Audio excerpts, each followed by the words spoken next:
Beginner's Mind. People say that practicing Zen is difficult, but there's a misunderstanding as to why. It's not difficult because it is hard to sit in the cross-legged position or to attain enlightenment. It is difficult because it is hard to keep our mind pure and our practice pure in its fundamental sense. The Zen school developed in many ways after it was established in China, but at the same time it became more and more impure. But I do not want to talk about Chinese Zen or the history of Zen. I'm interested in helping you keep your practice from becoming impure. In Japan we have the phrase shoshin, which means beginner's mind. The goal of practice is always to keep our beginner's mind. Suppose you recite the Prajnaparamita Sutra only once. It might be a very good recitation. But what would happen to you if you recited it twice, 3 times, 4 times, or more? You might easily lose your original attitude towards it. The same thing will happen in your other Zen practices. For a while you will keep your beginner's mind. But if you continue to practice 1, 2, 3 years or more, although you may improve some, you're liable to lose the limitless meaning of original mind. For Zen students, the most important thing is not to be dualistic. Our original mind includes everything within itself. It is always rich and sufficient within itself. You should not lose your self-sufficient state of mind. This does not mean a closed mind, but actually an empty mind and a ready mind. If your mind is empty, it is always ready for anything. It is open to everything. In the beginner's mind, there are many possibilities. In the expert's mind, there are few. If you discriminate too much, you limit yourself. If you are too demanding or too greedy, your mind is not rich and self-sufficient. If we lose our original self-sufficient mind, we will lose all precepts. When your mind becomes demanding, when you long for something, you will end up violating your own precepts, not to tell lies, not to steal, not to kill, not to be immoral, and so forth. If you keep your original mind, the precepts will keep themselves. In the beginner's mind, there is no thought, I have attained something. All self-centered thoughts limit our vast mind. When we have no thought of achievement, no thought of self, we are true beginners. Then we can really learn something. The beginner's mind is the mind of compassion. When our mind is compassionate, it is boundless. Dogen Zenji, the founder of our school, always emphasized how important it is to resume our boundless original mind. Then we are always true to ourselves, in sympathy with all beings, and can actually practice. So the most difficult thing is always to keep your beginner's mind. There's no need to have a deep understanding of Zen. Even though you read much Zen literature, you must read each sentence with a fresh mind. You should not say, I know what Zen is, or I have attained enlightenment. This is also the real secret of the arts. Always be a beginner. Be very, very careful about this point. If you start to practice Zazen, you will begin to appreciate your beginner's mind. It is the secret of Zen practice. Right practice. Posture. Now I would like to talk about our Zazen posture. When you sit in the full lotus position, your left foot is on your right thigh, and your right foot is on your left thigh. When we cross our legs like this, even though we have a right leg and a left leg, they have become one. The position expresses the oneness of duality, not two and not one. This is the most important teaching, not two and not one. Our body and mind are not two and not one. If you think your body and mind are two, that is wrong. If you think that they are one, that is also wrong. Our body and mind are both two and one. We usually think that if something is not one, it is more than one. If it is not singular, it is plural, but in actual experience, our life is not only plural, but also singular. Each one of us is both dependent and independent. After some years, we will die. If we just think that it is the end of our life, this will be the wrong understanding. But on the other hand, if we think that we do not die, this is also wrong. We die and we do not die. This is the right understanding. Some people may say that our mind or soul exists forever, and it is only our physical body which dies. But this is not exactly right, because both mind and body have their end. But at the same time, it is also true that they exist eternally. And even though we say mind and body, they are actually two sides of one coin. This is the right understanding. So when we take this posture, it symbolizes this truth. When I have the left foot on the right side of my body and the right foot on the left side of my body, I do not know which is which. So either may be the left or the right side. The most important thing in taking the Zazen posture is to keep your spine straight. Your ears and your shoulders should be on one line. Relax your shoulders and push up toward the ceiling with the back of your head. And you should pull your chin in. When your chin is tilted up, you have no strength in your posture. You are probably dreaming. Also, to gain strength in your posture, press your diaphragm down toward your hara, or lower abdomen. This will help you maintain your physical and mental balance. When you try to keep this posture, at first you may find some difficulty breathing naturally. But when you get accustomed to it, you will be able to breathe naturally and deeply. Your hand should form the cosmic mudra. If you put your left hand on top of your right, middle joints of your middle fingers together, and touch your thumbs lightly together, as if you held a piece of paper between them, your hands will make a beautiful oval. You should keep this universal mudra with great care, as if you were holding something very precious in your hand. Your hand should be held against your body, with your thumbs at about the height of your navel.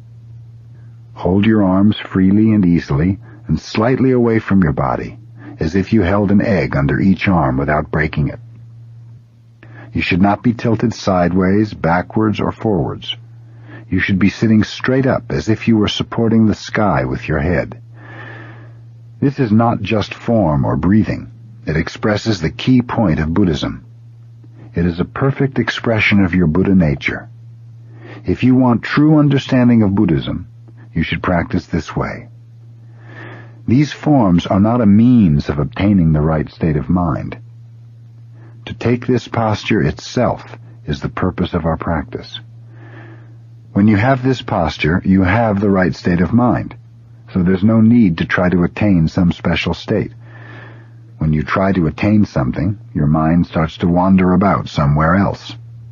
When you do not try to attain anything, you have your own body and mind right here. A Zen master would say, kill the Buddha. Kill the Buddha if the Buddha exists somewhere else. Kill the Buddha because you should resume your own Buddha nature. Doing something is expressing your own nature. We do not exist for the sake of something else. We exist for the sake of ourselves.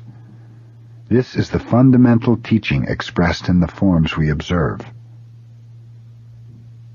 Just as for sitting, when we stand in the zendo, we have some rules. But the purpose of these rules is not to make everyone the same, but to allow each to express his own self most freely. For instance, each one of us has his own way of standing, so our standing posture is based on the proportions of our own bodies. When you stand, your heels should be as far apart as the width of your own fist. Your big toes in line with the centers of your breasts. As in Zazen, put some strength in your abdomen. Here also your hand should express yourself. Hold your left hand against your chest with fingers encircling your thumb, and put your right hand over it. Holding your thumb pointing downward and your forearms parallel to the floor, you feel as if you have some round pillar in your grasp, a big round temple pillar, so you cannot be slumped or tilted to the side. The most important point is to own your own physical body. If you slump, you will lose yourself. Your mind will be wandering about somewhere else. You will not be in your body. This is not the way. We must exist right here, right now. This is the key point. You must have your own body and mind. Everything should exist in the right place, in the right way. Then there is no problem. If the microphone I use when I speak exists somewhere else, it will not serve its purpose. When we have our body and mind in order, everything else will exist in the right place, in the right way. But usually without being aware of it, we try to change something other than ourselves. We try to order things outside us. But it is impossible to organize things if you yourself are not in order.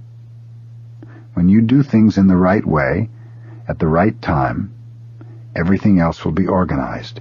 You are the boss. When the boss is sleeping, everyone is sleeping.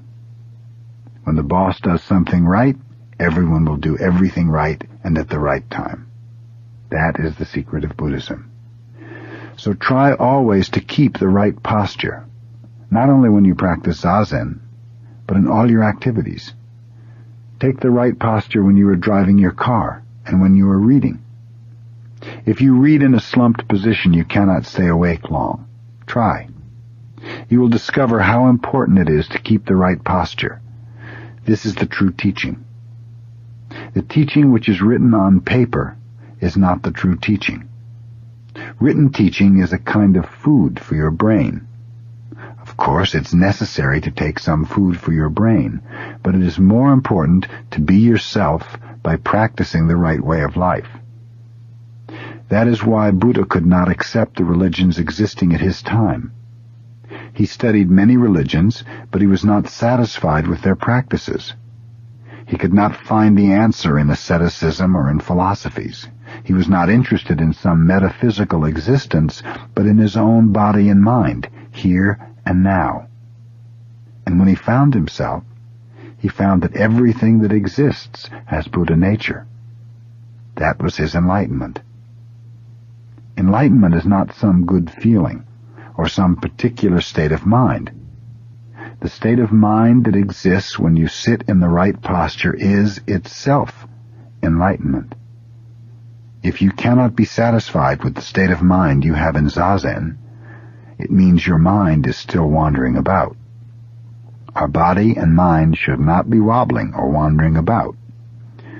In this posture, there's no need to talk about the right state of mind. You already have it. This is the conclusion of Buddhism. Breathing. When we practice Zazen, our mind always follows our breathing. When we inhale, the air comes into the inner world. When we exhale, the air goes out to the outer world. The inner world is limitless, and the outer world is also limitless. We say inner world or outer world, but actually there is just one whole world. In this limitless world, our throat is like a swinging door. The air comes in and goes out like someone passing through a swinging door. If you think, I breathe, the I is extra. There is no you to say I. What we call I is just a swinging door, which moves when we inhale and when we exhale. It just moves, that's all. When your mind is pure and calm enough to follow this movement, there's nothing. No I, no world, no mind, no body, just a swinging door. So when we practice Zazen, all that exists is the movement of the breathing, but we're aware of this movement. You should not be absent-minded. But to be aware of the movement does not mean to be aware of your small self, but rather of your universal nature or Buddha nature. This kind of awareness is very important because we are usually so one-sided. Our usual understanding of life is dualistic. You and I, this and that, good and bad. But actually, these discriminations are themselves the awareness of the universal existence. You means to be aware of the universe in the form of you, and I means to be aware of it in the form of I. You and I are just swinging doors. This kind of understanding is necessary. This should not even be called understanding. It is actually the true experience of life through Zen practice. So when you practice Zazen, there's no idea of time or space. You may say we started sitting at 5:45 in this room. Thus you have some idea of time, 5:45, and some idea of space in this room. Actually, what you are doing, however, is just sitting and being aware of the universal activity. That is all. This moment the swinging door is opening in one direction, and the next moment the swinging door will be opening in the opposite direction. Moment after moment, each one of us repeats this activity.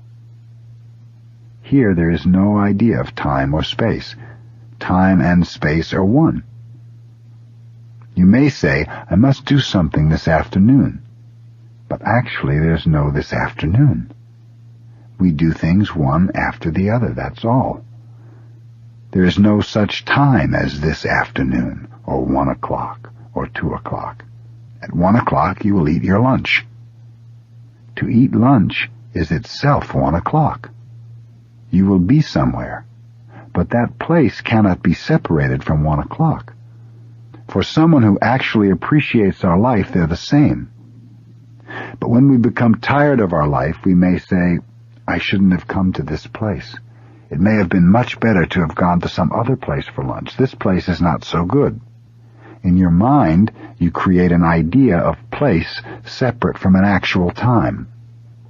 Or you may say, this is bad, so I should not do this. Actually, when you say, I should not do this, you are doing not doing in that moment. So there's no choice for you. When you separate the idea of time and space, you feel as if you have some choice. But actually, you have to do something, or you have to do not doing. Not to do something is doing something. Good and bad are only in your mind, so we should not say this is good or this is bad. Instead of saying bad, you should say not to do. If you think this is bad, it will create some confusion for you. So in the realm of pure religion, there is no confusion of time and space or good or bad. All that we should do is just do something as it comes. Do something. Whatever it is, we should do it, even if it is not doing something. We should live in this moment.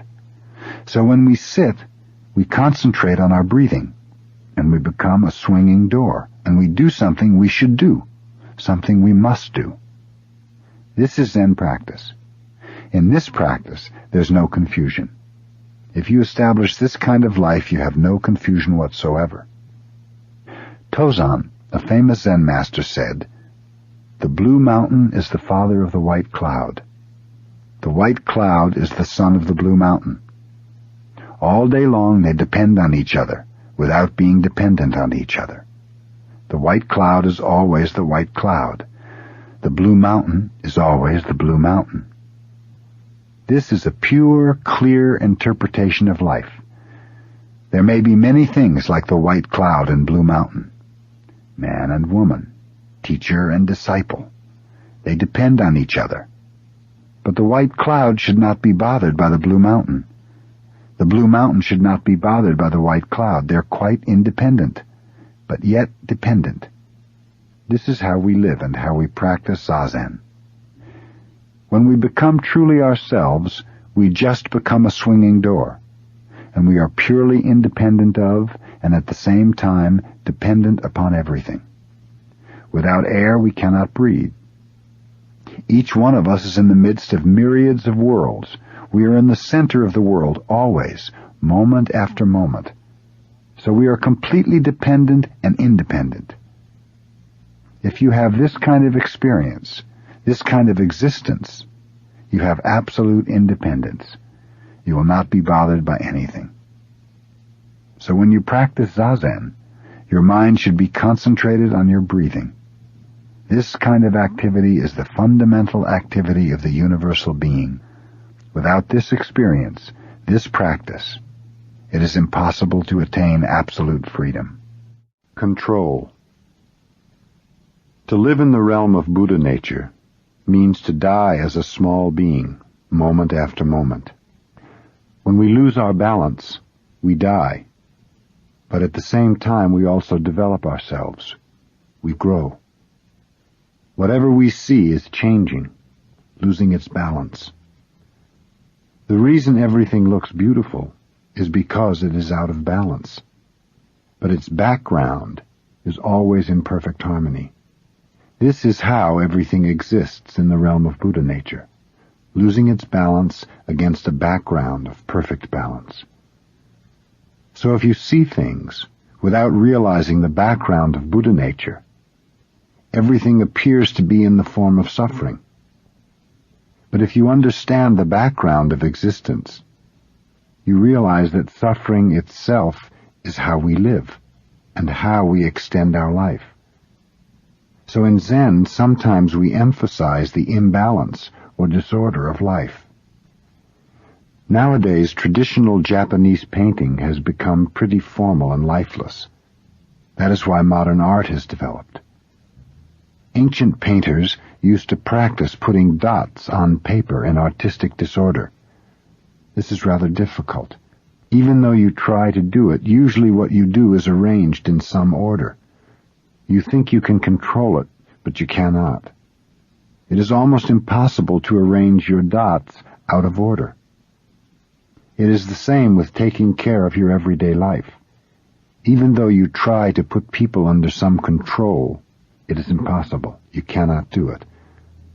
The best way to control people is to encourage them to be mischievous. Then they will be in control in its wider sense. To give your sheep or cow a large, spacious meadow is the way to control him. So it is with people.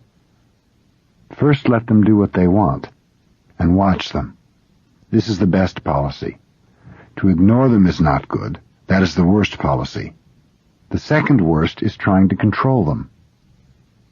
The best one is to watch them. Just to watch them, without trying to control them.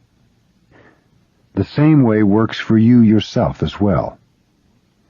If you want to obtain perfect calmness in your Zazen, you should not be bothered by the various images you find in your mind. Let them come and let them go. Then they will be under control. But this policy is not so easy. It sounds easy, but it requires some special effort. How to make this kind of effort is the secret of practice. Suppose you are sitting under some extraordinary circumstances.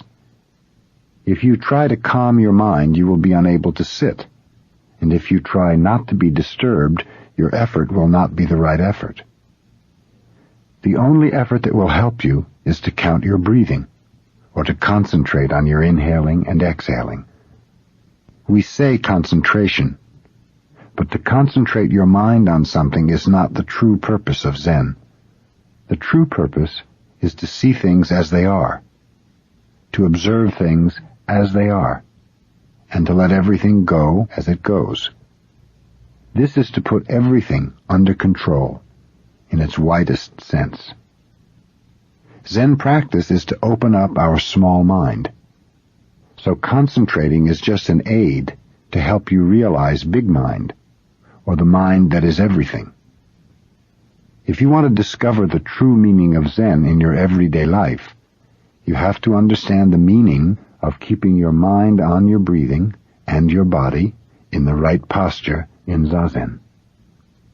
You should follow the rules of practice, and your study should become more subtle and careful. Only in this way can you experience the vital freedom of Zen.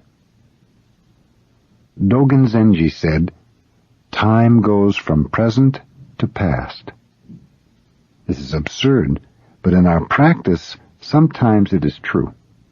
Instead of time progressing from past to present, it goes backwards from present to past. Yoshitsune was a famous warrior who lived in medieval Japan. Because of the situation of the country at that time, he was sent to the northern provinces, where he was killed. Before he left, he bade farewell to his wife, and soon after she wrote in a poem, "Just as you unreel the thread from a spool, I want the past to become present." When she said this, actually she made past time present. In her mind, the past became alive and was the present. So as Dogen said, time goes from present to past. This is not true in our logical mind, but it is in the actual experience of making past time present. There we have poetry, and there we have human life. When we experience this kind of truth, it means we have found the true meaning of time. Time constantly goes from past to present and from present to future. This is true, but it is also true that time goes from future to present and from present to past. A Zen master once said, "To go eastward 1 mile is to go westward 1 mile. This is vital freedom. We should acquire this kind of perfect freedom. But perfect freedom is not found without some rules. People, especially young people, think that freedom is to do just what they want, that in Zen there is no need for rules. But it is absolutely necessary for us to have some rules. But this does not mean always to be under control. As long as you have rules, you have a chance for freedom. To try to obtain freedom without being aware of the rules means nothing. It is to acquire this perfect freedom that we practice Zazen. Mind weeds. When the alarm rings early in the morning and you get up, I think you do not feel so good. It is not easy to go and sit. And even after you arrive at the Zendo and begin Zazen, you have to encourage yourself to sit well. These are just waves of your mind. In pure Zazen, there should not be any waves in your mind. While you are sitting, these waves will become smaller and smaller, and your effort will change into some subtle feeling. We say, pulling out the weeds, we give nourishment to the plant. We pull the weeds and bury them near the plant to give it nourishment. So even though you have some difficulty in your practice, even though you have some waves while you are sitting, those waves themselves will help you. So you should not be bothered by your mind. You should rather be grateful for the weeds, because eventually they will enrich your practice. If you have some experience of how the weeds in your mind change into mental nourishment, your practice will make remarkable progress. You will feel the progress. You will feel how they change into self-nourishment. Of course, it is not so difficult to give some philosophical or psychological interpretation of our practice, but that is not enough. We must have the actual experience of how our weeds change into nourishment. Strictly speaking, any effort we make is not good for our practice, because it creates waves in our mind. It is impossible, however, to attain absolute calmness of our mind without any effort. We must make some effort, but we must forget ourselves in the effort we make. In this realm there's no subjectivity or objectivity. Our mind is just calm, without even any awareness. In this unawareness, every effort and every idea and thought will vanish. So it is necessary for us to encourage ourselves and to make an effort up to the last moment when all effort disappears. You should keep your mind on your breathing until you are not aware of your breathing. We should try to continue our effort forever, but we should not expect to reach some stage when we will forget all about it. We should just try to keep our mind on our breathing. That is our actual practice. That effort will be refined more and more while you are sitting. At first, the effort you make is quite rough and impure, but by the power of practice, the effort will become purer and purer. When your effort becomes pure, your body and mind become pure. This is the way we practice Zen. Once you understand our innate power to purify ourselves and our surroundings, you can act properly and you will learn from those around you and you will become friendly with others. This is the merit of Zen practice. But the way of practice is just to be concentrated on your breathing with the right posture and with great, pure effort. This is how we practice Zen. The marrow of Zen. In our scriptures, Samyuktagama Sutra, Volume 33, it is said that there are 4 kinds of horses: excellent ones, good ones, poor ones, and bad ones. The best horse will run slow and fast, right and left, at the driver's will before it sees the shadow of the whip. The second best will run as well as the first one does, just before the whip reaches its skin. The third one will run when it feels pain on its body. The fourth will run after the pain penetrates to the marrow of its bones. You can imagine how difficult it is for the fourth one to learn how to run. When we hear this story, almost all of us want to be the best horse. If it is impossible to be the best one, we want to be the second best. This is, I think, the usual understanding of this story and of Zen. You may think that when you sit in Zazen, you will find out whether you are one of the best horses or one of the worst ones. Here, however, there is a misunderstanding of Zen. If you think the aim of Zen practice is to train you to become one of the best horses, you will have a big problem. This is not the right understanding. If you practice Zen in the right way, it does not matter whether you are the best horse or the worst one. When you consider the mercy of Buddha, how do you think Buddha will feel about the 4 kinds of horses? He will have more sympathy for the worst one than for the best one.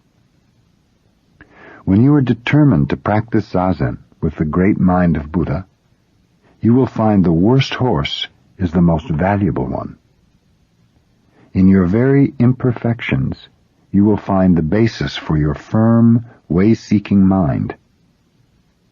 Those who can sit perfectly physically usually take more time to obtain the true way of Zen, the actual feeling of Zen, the marrow of Zen. But those who find great difficulties in practicing Zen will find more meaning in it.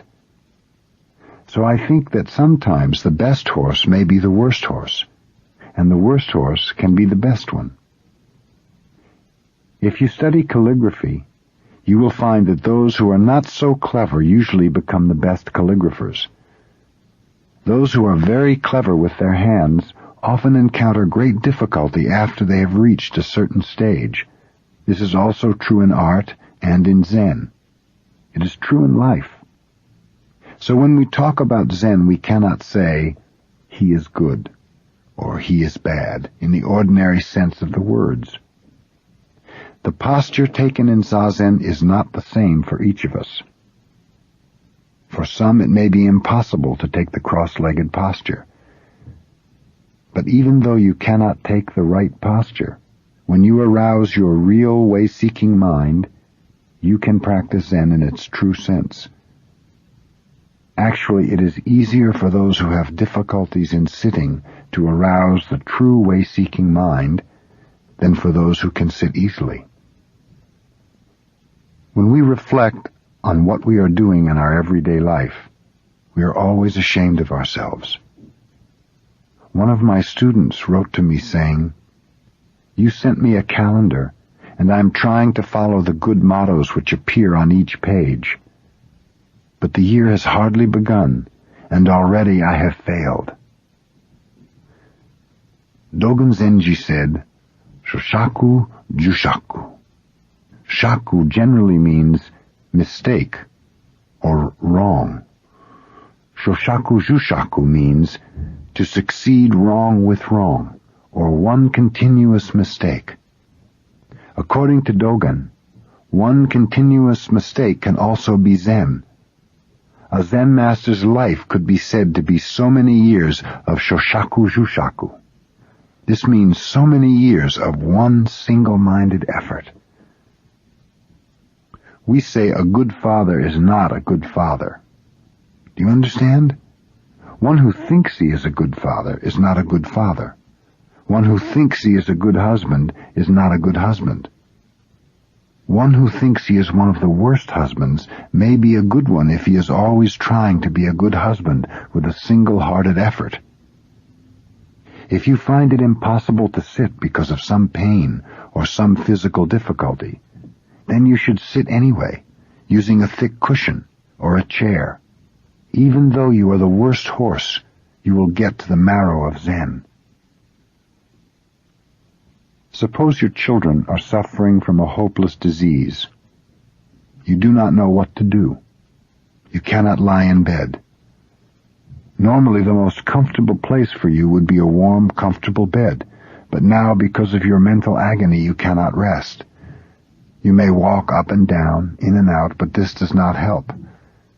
Actually, the best way to relieve your mental suffering is to sit in Zazen, even in such a confused state of mind and bad posture. If you have no experience of sitting in this kind of difficult situation, you are not a Zen student. No other activity will appease your suffering. In other restless positions you have no power to accept your difficulties, but in the Zazen posture, which you have acquired by long, hard practice, your body and mind have great power to accept things as they are, whether they are agreeable or disagreeable. When you feel disagreeable, it is better for you to sit.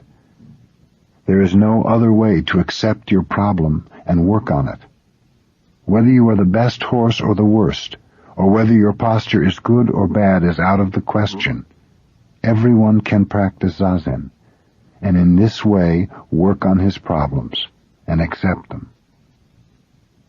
When you are sitting in the middle of your own problem, which is more real to you, your problem or you yourself?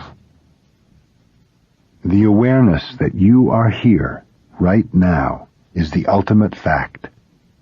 This is the point you will realize by Zazen practice.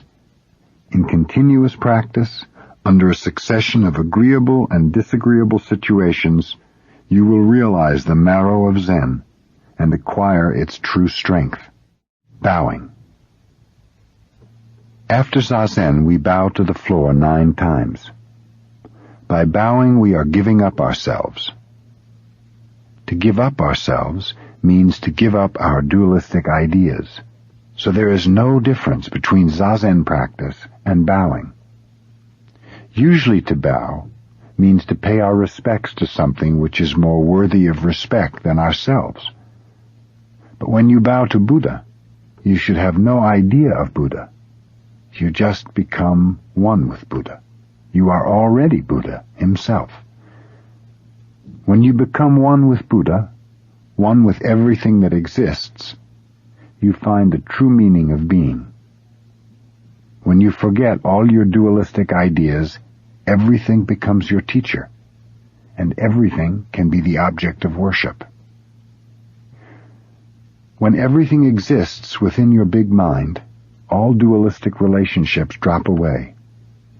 There is no distinction between heaven and earth, man and woman, teacher and disciple. Sometimes a man bows to a woman. Sometimes a woman bows to a man. Sometimes the disciple bows to the master. Sometimes the master bows to the disciple.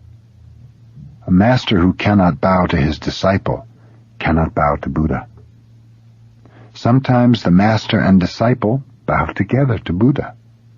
Sometimes we may bow to cats and dogs. In your big mind, everything has the same value. Everything is Buddha himself. You see something or hear a sound, and there you have everything, just as it is. In your practice, you should accept everything as it is, giving to each thing the same respect given to a Buddha. Here there is Buddhahood. Then Buddha bows to Buddha, and you bow to yourself. This is the true bow. If you do not have this firm conviction of big mind in your practice, your bow will be dualistic. When you are just yourself, you bow to yourself in its true sense, and you are one with everything. Only when you are you yourself can you bow to everything in its true sense. Bowing is a very serious practice. You should be prepared to bow even in your last moment. When you cannot do anything except bow, you should do it. This kind of conviction is necessary. Bow with this spirit, and all the precepts, all the teachings are yours, and you will possess everything within your big mind. Zen no Rikyu, the founder of the Japanese tea ceremony, committed harakiri, ritual suicide by disembowelment, in 1591 at the order of his lord Hideyoshi.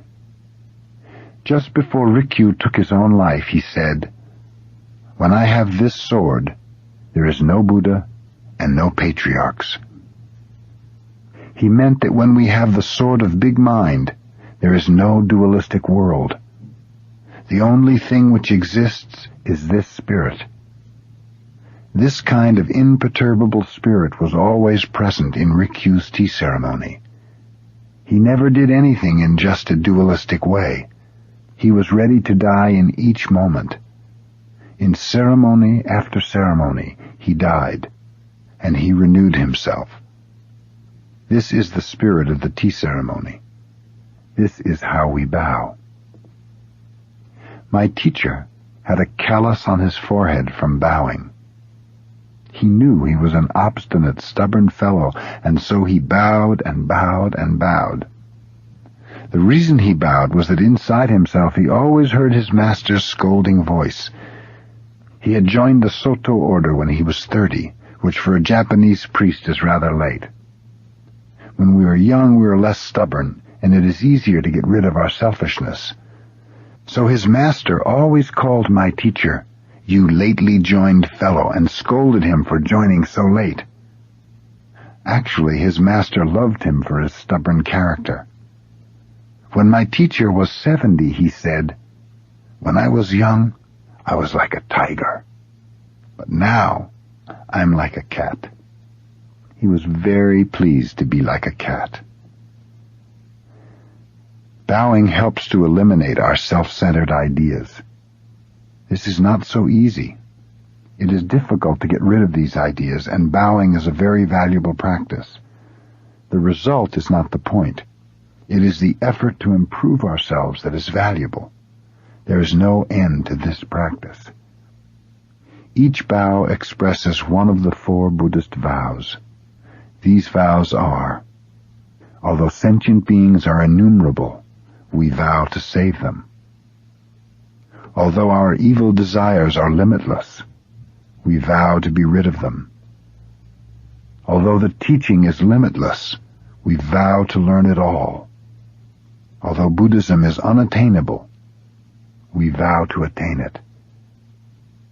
If it is unattainable, how can we attain it? But we should. That is Buddhism. To think, because it is possible we will do it, is not Buddhism. Even though it is impossible, we have to do it because our true nature wants us to. But actually, whether or not it is possible is not the point. If it is our inmost desire to get rid of our self-centered ideas, we have to do it. When we make this effort, our inmost desire is appeased and nirvana is there. Before you determine to do it, you have difficulty. But once you start to do it, you have none. Your effort appeases your inmost desire. There is no other way to attain calmness. Calmness of mind does not mean you should stop your activity. Real calmness should be found in activity itself. We say it is easy to have calmness in inactivity. It is hard to have calmness in activity. But calmness in activity is true calmness. After you have practiced for a while, you will realize that it is not possible to make rapid, extraordinary progress. Even though you try very hard, the progress you make is always little by little. It is not like going out in a shower in which you know when you get wet. In a fog, you do not know you are getting wet. But as you keep walking, you get wet little by little. If your mind has ideas of progress, you may say, "Oh, this pace is terrible." But actually it is not.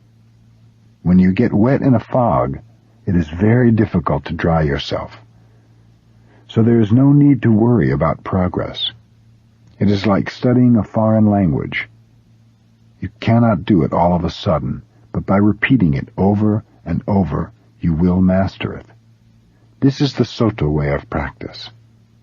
We can say either that we make progress little by little, or that we do not even expect to make progress. Just to be sincere and make our full effort in each moment is enough. There is no nirvana outside our practice. Nothing special. I do not feel like speaking after Zazen. I feel the practice of Zazen is enough. But if I must say something, I think I would like to talk about how wonderful it is to practice Zazen. Our purpose is just to keep this practice forever. This practice started from beginningless time, and it will continue into an endless future. Strictly speaking, for a human being, there is no other practice than this practice. There is no other way of life than this way of life. Zen practice is the direct expression of our true nature. Of course, whatever we do is the expression of our true nature. But without this practice, it is difficult to realize. It is our human nature to be active, and the nature of every existence. As long as we are alive, we are always doing something. But as long as you think, "I am doing this," or "I have to do this," or "I must attain something special," you are actually not doing anything. When you give up, when you no longer want something, or when you do not try to do anything special, then you do something. When there is no gaining idea in what you do, then you do something. In Zazen, what you are doing is not for the sake of anything. You may feel as if you were doing something special, but actually it is only the expression of your true nature. It is the activity which appeases your inmost desire. But as long as you think you are practicing Zazen for the sake of something, that is not true practice. If you continue this simple practice every day, you will obtain a wonderful power. Before you attain it, it is something wonderful. But after you obtain it, it is nothing special. It is just you, yourself, nothing special. As a Chinese poem says, "I went and I returned. It was nothing special." Rozan, famous for its misty mountains, Sekko for its water. People think it must be wonderful to see the famous range of mountains covered by mists, and the water said to cover all the earth. But if you go there, you will just see water and mountains, nothing special. It is a kind of mystery that for people who have no experience of enlightenment, enlightenment is something wonderful. But if they attain it, it is nothing. But yet it is not nothing. Do you understand? For a mother with children, having children is nothing special. That is Zazen. So if you continue this practice, more and more you will acquire something. Nothing special, but nevertheless something. You may say, universal nature, or Buddha nature, or enlightenment. You may call it by many names, but for the person who has it, it is nothing and it is something. When we express our true nature, we are human beings. When we do not know what we are. We are not an animal because we walk on two legs. We are something different from an animal, but what are we? We may be a ghost. We do not know what to call ourselves. Such a creature does not actually exist. It is a delusion. We are not a human being anymore, but we do exist. When Zen is not Zen, nothing exists. Intellectually, my talk makes no sense, but if you have experienced true practice, you will understand what I mean.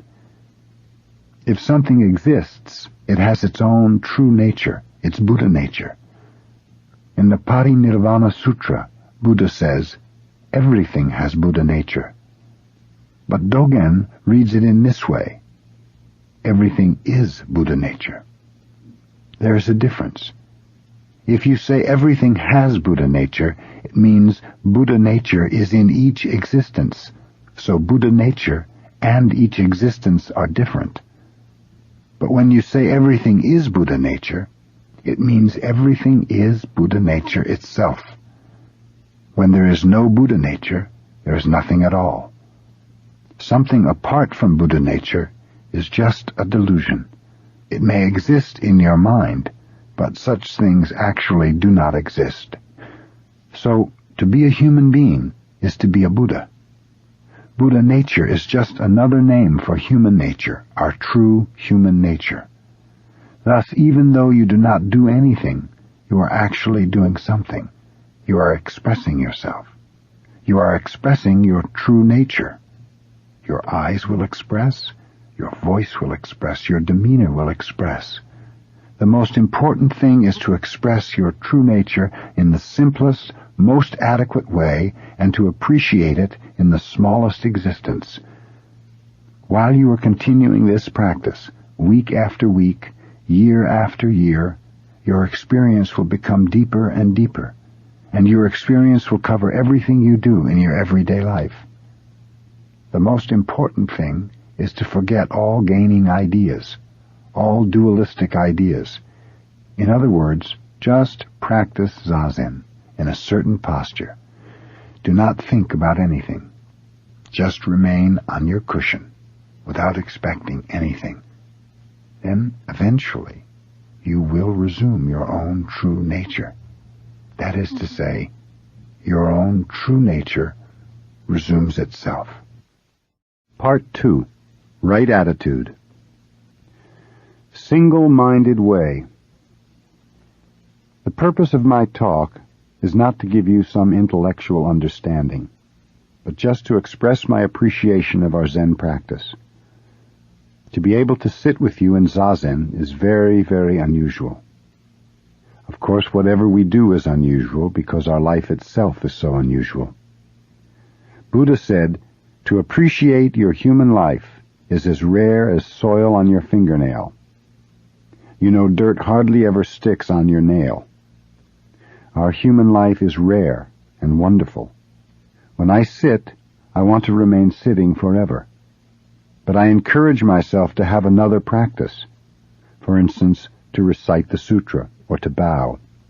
And when I bow, I think, this is wonderful. But I have to change my practice again to recite the sutra. So the purpose of my talk is to express my appreciation. That is all. Our way is not to sit to acquire something. It is to express our true nature. That is our practice. If you want to express yourself, your true nature, there should be some natural and appropriate way of expression. Even swaying right and left as you sit down or get up from Zazen is an expression of yourself. It is not preparation for practice or relaxation after practice. It is part of the practice. So we should not do it as if it were preparing for something else. This should be true in your everyday life. To cook or to fix some food is not preparation. According to Dogen, it is practice. To cook is not just to prepare food for someone or for yourself. It is to express your sincerity. So when you cook, you should express yourself in your activity in the kitchen. You should allow yourself plenty of time. You should work on it with nothing in your mind and without expecting anything. You should just cook. That is also an expression of our sincerity, a part of our practice. It is necessary to sit in Zazen in this way, but sitting is not our only way. Whatever you do, it should be an expression of the same deep activity. We should appreciate what we are doing. There is no preparation for something else. The Bodhisattva's way is called the single-minded way, or one railway track thousands of miles long. The railway track is always the same. If it were to become wider or narrower, it would be disastrous. Wherever you go, the railway track is always the same. That is the Bodhisattva's way. So even if the sun were to rise from the west, the Bodhisattva has only one way. His way is in each moment to express his nature and his sincerity. We say railway track, but actually there's no such thing. Sincerity itself is the railway track. The sights we see from the train will change, but we're always running on the same track, and there's no beginning or end to the track. Beginningless and endless track. There's no starting point, nor goal, nothing to attain. Just to run on the track is our way. This is the nature of our Zen practice. But when you become curious about the railway track, danger is there. You should not see the railway track. If you look at the track, you'll become dizzy. Just appreciate the sights you see from the train. That's our way. There is no need for the passengers to be curious about the track. Someone will take care of it. Buddha will take care of it. But sometimes we try to explain the railway track because we become curious if something is always the same. We wonder, how is it possible for the Bodhisattva always to be the same? What is his secret? But there is no secret. Everyone has the same nature as the railway track. There were two good friends, Chokai and Hofuku. They were talking about the Bodhisattva's way, and Chokai said, even if the Arhat, an enlightened one, were to have evil desires, still the Tathagata Buddha does not have two kinds of words. I say that the Tathagata has words, but no dualistic words. Hofuku said, even though you say so, your comment is not perfect. Chokai asked, what is your understanding of the Tathagata's words? Hofuku said, we have had enough discussion, so let's have a cup of tea. Hofuku did not give his friend an answer, because it is impossible to give a verbal interpretation of our way. Nevertheless, as a part of their practice, these two good friends discussed the Bodhisattva's way, even though they did not expect to find a new interpretation. So Hofuku answered, our discussion is over. Let's have a cup of tea. That's a very good answer, isn't it? It's the same for my talk. When my talk is over, your listening is over. There's no need to remember what I say. There's no need to understand what I say. You understand. You have full understanding within yourself. There is no problem. Repetition. The Indian thought and practice encountered by Buddha was based on an idea of human beings as a combination of spiritual and physical elements. They thought that the physical side of man bound the spiritual side, and so their religious practice was aimed at making the physical element weaker in order to free and strengthen the spirit. Thus the practice Buddha found in India emphasized asceticism. But Buddha found when he practiced asceticism that there was no limit to the attempt to purge ourselves physically, and that it made religious practice very idealistic. This kind of war with our body can only end when we die. But according to this Indian thought, we will return in another life, and another life, to repeat the struggle over and over again without ever attaining perfect enlightenment. And even if you think you can make your physical strength weak enough to free your spiritual power, it will only work as long as you continue your ascetic practice. If you resume your everyday life, you will have to strengthen your body, but then you'll have to weaken it again to regain your spiritual power. And then you'll have to repeat this process over and over again. This may be too great a simplification of the Indian practice encountered by Buddha, and we may laugh at it. But actually, some people continue this practice even today. Sometimes without realizing it, this idea of asceticism is in the back of their minds. But practicing in this way will not result in any progress. Buddha's way was quite different. At first he studied the Hindu practice of his time and area, and he practiced asceticism. But Buddha was not interested in the elements comprising human beings, nor in metaphysical theories of existence. He was more concerned about how he himself existed in this moment. That was his point. Bread is made from flour. How flour becomes bread when put in the oven was for Buddha the most important thing. How we become enlightened was his main interest. The enlightened person is some perfect, desirable character for himself and for others. Buddha wanted to find out how human beings develop this ideal character, how various sages in the past became sages. In order to find out how dough became perfect bread, he made it over and over again until he became quite successful. That was his practice. But we may find it not so interesting to cook the same thing over and over again every day. It is rather tedious, you may say. If you lose the spirit of repetition, it will become quite difficult. But it will not be difficult if you are full of strength and vitality. Anyway, we cannot keep still. We have to do something. So if you do something, you should be very observant and careful and alert. Our way is to put the dough in the oven and watch it carefully. Once you know how the dough becomes bread, you will understand enlightenment. So how this physical body becomes a sage is our main interest. We are not so concerned about what flour is, or what dough is, or what a sage is. A sage is a sage. Metaphysical explanations of human nature are not the point. So the kind of practice we stress thus cannot become too idealistic. If an artist becomes too idealistic, he will commit suicide, because between his ideal and his actual ability there is a great gap.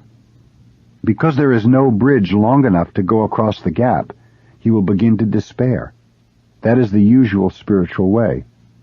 But our spiritual way is not so idealistic. In some sense we should be idealistic. At least we should be interested in making bread which tastes and looks good.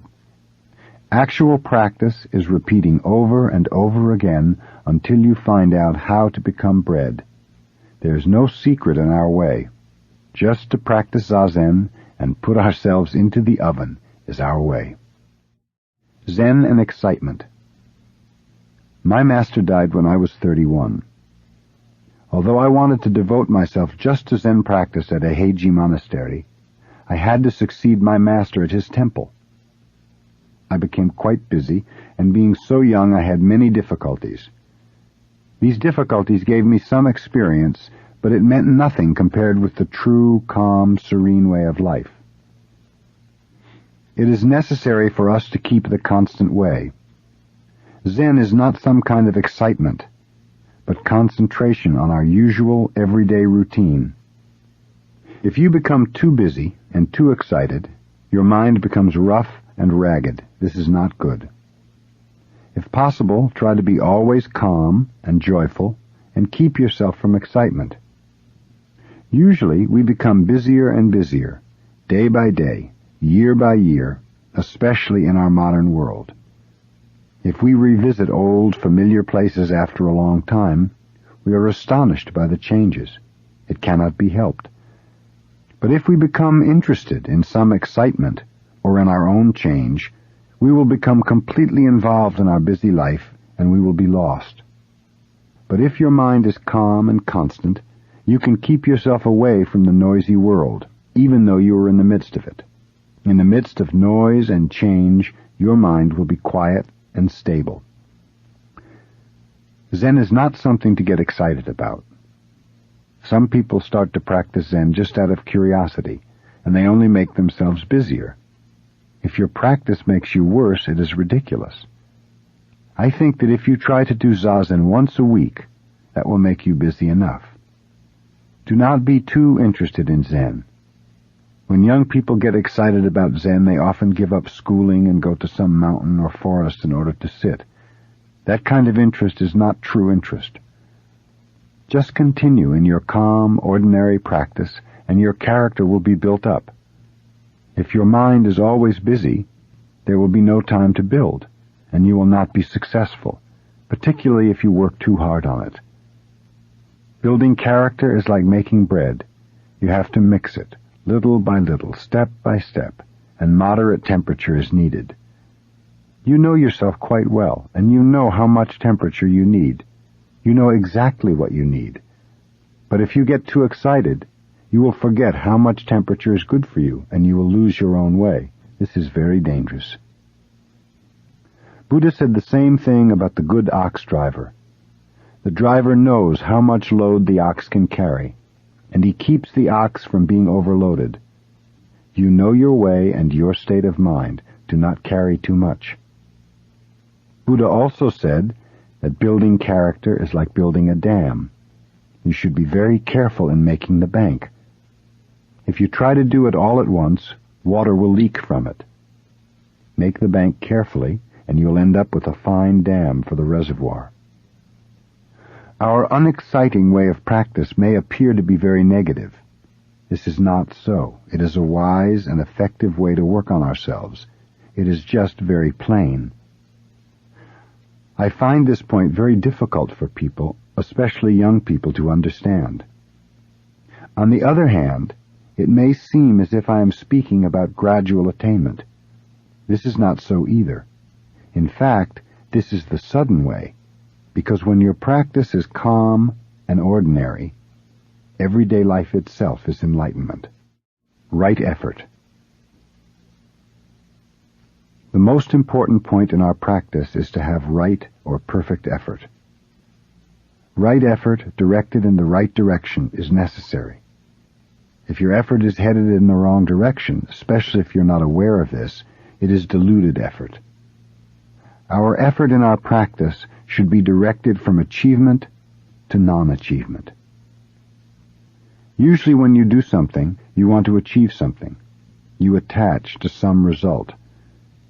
From achievement to non-achievement means to be rid of the unnecessary and bad results of effort. If you do something in the spirit of non-achievement, there's a good quality in it. So just to do something without any particular effort is enough. When you make some special effort to achieve something, some excessive quality, some extra element is involved in it. You should get rid of excessive things. If your practice is good, without being aware of it, you will become proud of your practice. That pride is extra. What you do is good, but something more is added to it, so you should get rid of that something which is extra. This point is very, very important, but usually we are not subtle enough to realize it, and we go in the wrong direction.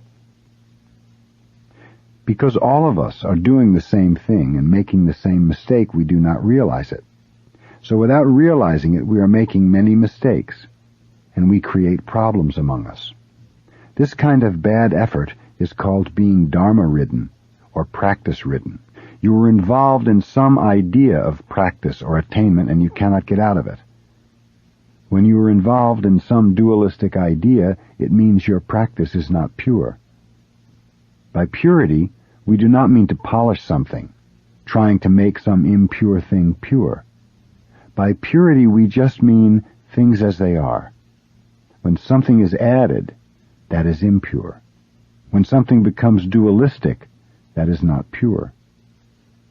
If you think you will get something from practicing Zazen, already you are involved in impure practice. It is all right to say there is practice and there is enlightenment, but we should not be caught by the statement. You should not be tainted by it. When you practice Zazen, just practice Zazen. If enlightenment comes, it just comes. We should not attach to the attainment. The true quality of Zazen is always there, even if you're not aware of it. So forget all about what you think you may have gained from it. Just do it. The quality of Zazen will express itself. Then you will have it. People ask what it means to practice Zazen with no gaining idea. What kind of effort is necessary for that kind of practice? The answer is effort to get rid of something extra from our practice. If some extra idea comes, you should try to stop it. You should remain in pure practice. That's the point toward which our effort is directed. We say, to hear the sound of one hand clapping. Usually the sound of clapping is made with two hands, and we think that clapping with one hand makes no sound at all. But actually, one hand is sound. Even though you do not hear it, there is sound. If you clap with two hands, you can hear the sound. But if sound did not already exist before you clapped, you could not make the sound. Before you make it, there is sound. Because there is sound, you can make it, and you can hear it. Sound is everywhere. If you just practice it, there is sound. Do not try to listen to it. If you do not listen to it, the sound is all over. Because you try to hear it, sometimes there is sound and sometimes there is no sound. Do you understand? Even though you do not do anything, you have the quality of Zazen, always. But if you try to find it, if you try to see the quality, you have no quality. You are living in this world as one individual. But before you take the form of a human being, you are already there, always there. We are always here. Do you understand? You think before you were born you were not here. But how is it possible for you to appear in this world when there is no you? Because you are already there, you can appear in the world. Also, it is not possible for something to vanish which does not exist. Because something is there, something can vanish. You may think that when you die, you disappear, you no longer exist. But even though you vanish, something which is existent cannot be non-existent. That is the magic. We ourselves cannot put any magic spells on this world. The world is its own magic. If we are looking at something, it can vanish from our sight. But if we do not try to see it, that something cannot vanish. Because you are watching it, it can disappear. But if no one is watching, how is it possible for anything to disappear? If someone is watching you, you can escape from him. But if no one is watching, you cannot escape from yourself. So try not to see something in particular. Try not to achieve anything special. You already have everything in your own pure quality. If you understand this ultimate fact, there is no fear. There may be some difficulty, of course, but there is no fear. If people have difficulty without being aware of the difficulty, that is true difficulty. They may appear very confident. They may think they are making a big effort in the right direction, but without knowing it, what they do comes out of fear. Something may vanish for them. But if your effort is in the right direction, then there is no fear of losing anything. Even if it is in the wrong direction, if you are aware of that, you will not be deluded. There is nothing to lose. There is only the constant, pure quality of right practice. No trace. When we practice Zazen, our mind is calm and quite simple. But usually our mind is very busy and complicated, and it is difficult to be concentrated on what we are doing. This is because before we act, we think, and this thinking leaves some trace. Our activity is shadowed by some preconceived idea. The thinking not only leaves some trace or shadow, but also gives us many other notions about other activities and things. These traces and notions make our minds very complicated. When we do something with a quite simple, clear mind, we have no notion or shadows, and our activity is strong and straightforward. But when we do something with a complicated mind, in relation to other things or people or society, our activity becomes very complex. Most people have a double or triple notion in one activity. There is a saying, to catch two birds with one stone. That is what people usually try to do. Because they want to catch too many birds, they find it difficult to be concentrated on one activity, and they may end up not catching any birds at all. That kind of thinking always leaves its shadow on their activity. The shadow is not actually the thinking itself. Of course, it is often necessary to think or prepare before we act, but right thinking does not leave any shadow. Thinking which leaves traces comes out of your relative, confused mind.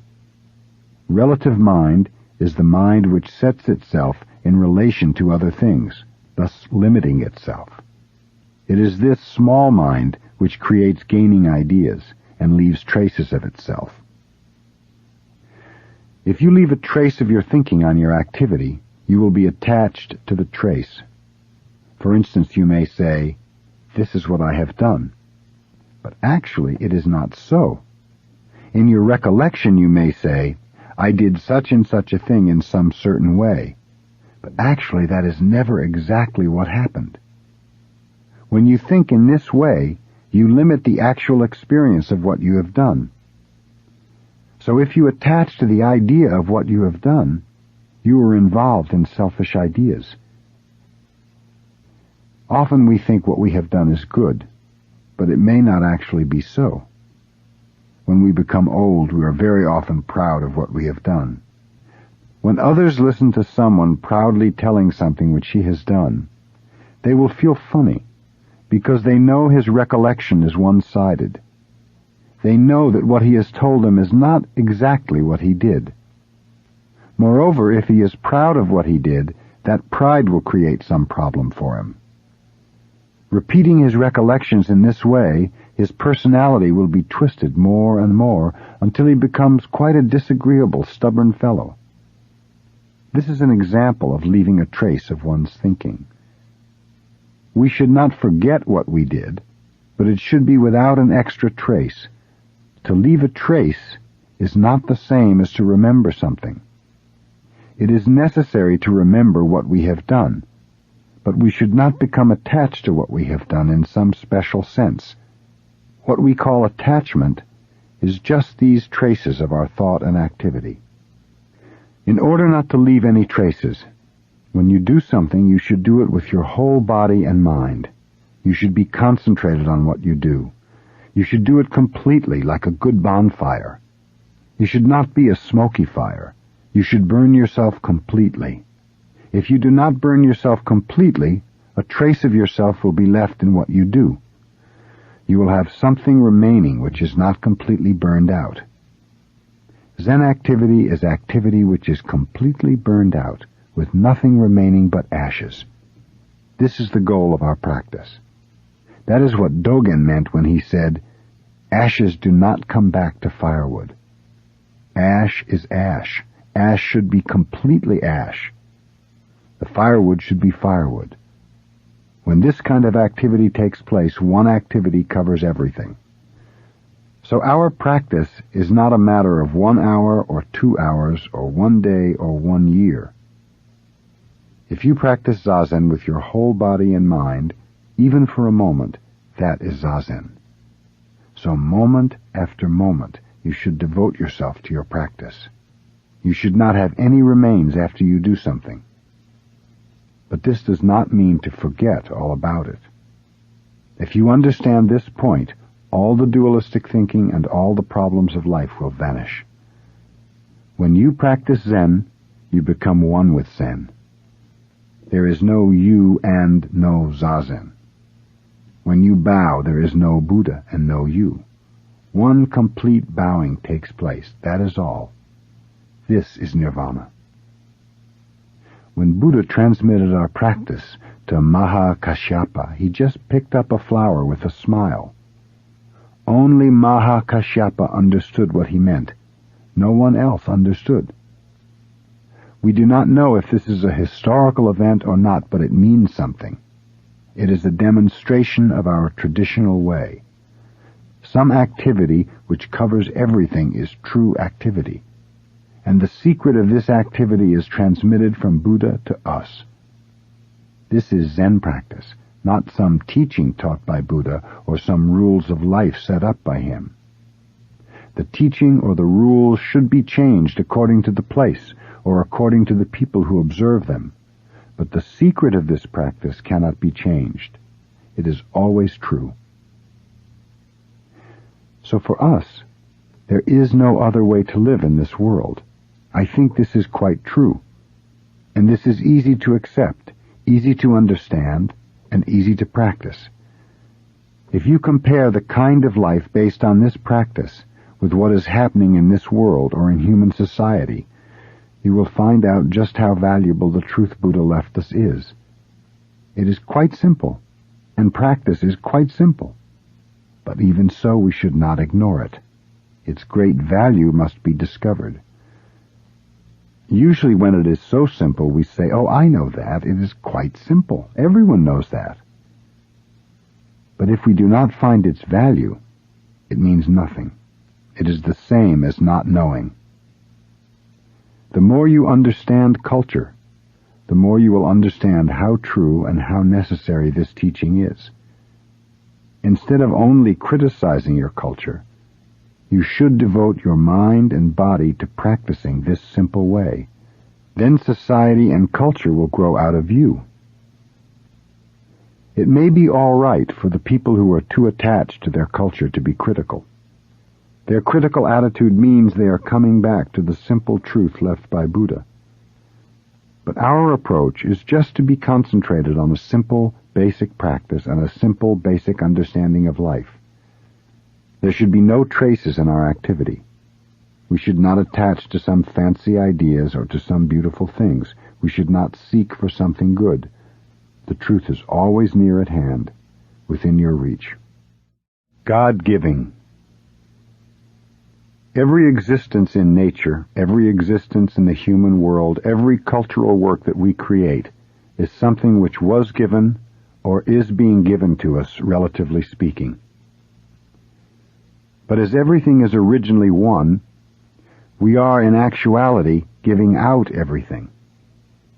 Moment after moment we are creating something, and this is the joy of our life.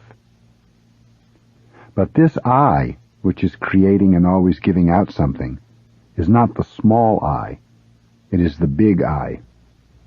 Even though you do not realize the oneness of this big I with everything, when you give something you feel good, because at that time you feel at one with what you are giving.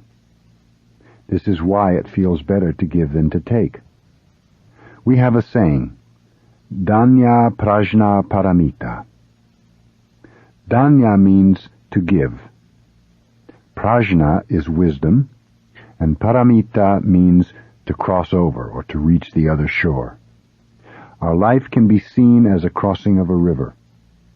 The goal of our life's effort is to reach the other shore, nirvana.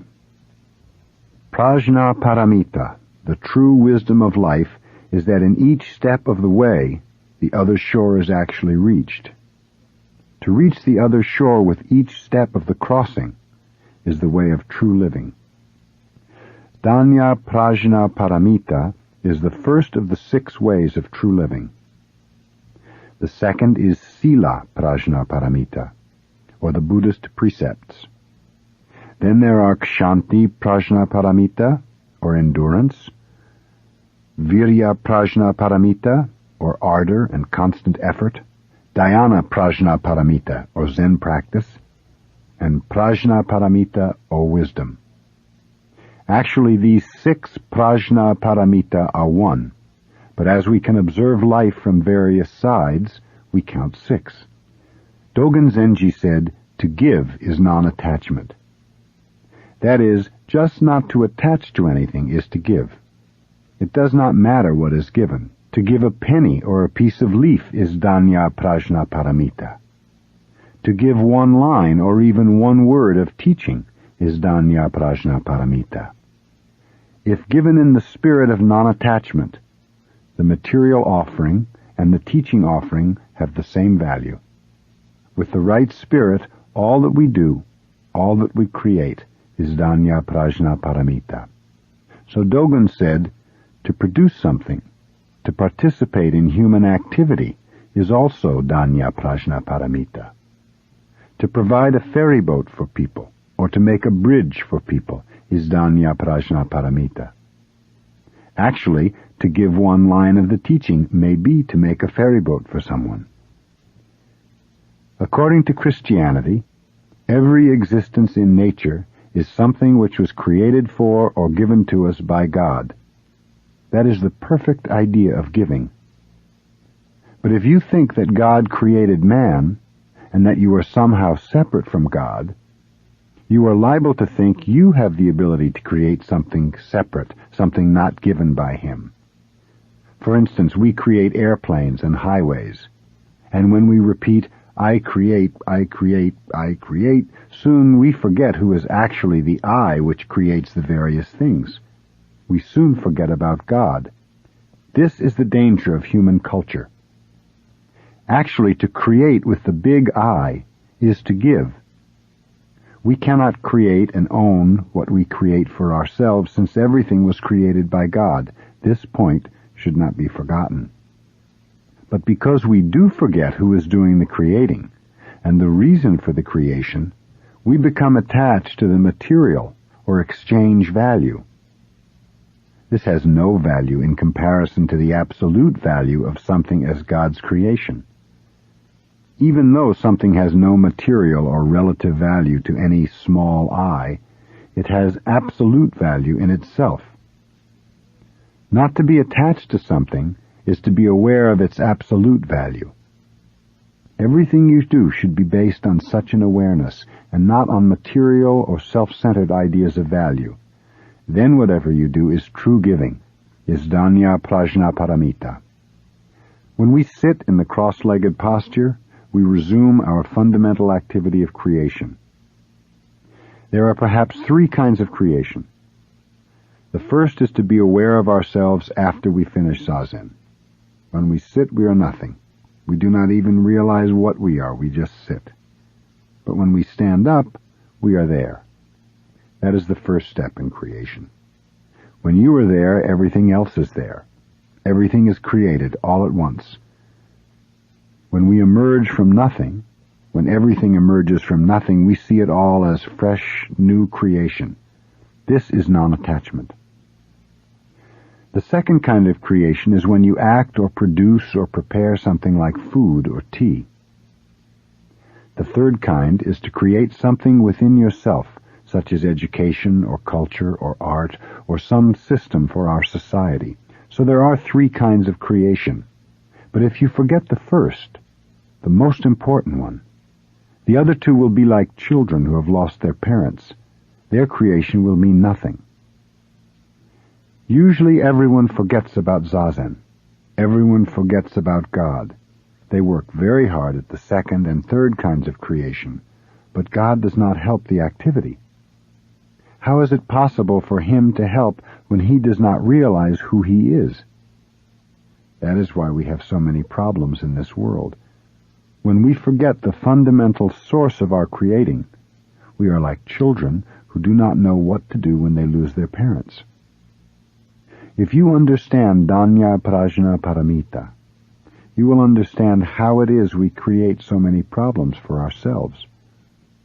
Of course, to live is to create problems. If we did not appear in this world, our parents would have no difficulty with us. Just by appearing, we create problems for them. This is all right. Everything creates some problems. But usually people think that when they die, everything is over. The problems disappear. But your death may create problems too. Actually, our problems should be solved or dissolved in this life. But if we are aware that what we do or what we create is really the gift of the big I, then we will not be attached to it, and we will not create problems for ourselves or for others. And we should forget day by day what we have done. This is true non-attachment, and we should do something new. To do something new, of course we must know our past, and this is all right. But we should not keep holding on to anything we have done. We should only reflect on it. And we must have some idea of what we should do in the future. But the future is the future. The past is the past. Now we should work on something new. This is our attitude and how we should live in this world. This is Danya Prajna Paramita, to give something, or to create something for ourselves. So to do something through and through is to resume our true activity of creation. This is why we sit. If we do not forget this point, everything will be carried on beautifully. But once we forget this point, the world will be filled with confusion. Mistakes in practice. There are several poor ways of practice which you should understand. Usually when you practice Zazen, you become very idealistic and you set up an ideal or goal which you strive to attain and fulfill. But as I have often said, this is absurd. When you are idealistic, you have some gaining idea within yourself. By the time you attain your ideal or goal, your gaining idea will create another ideal. So as long as your practice is based on a gaining idea, and you practice Zazen in an idealistic way, you will have no time actually to attain your ideal.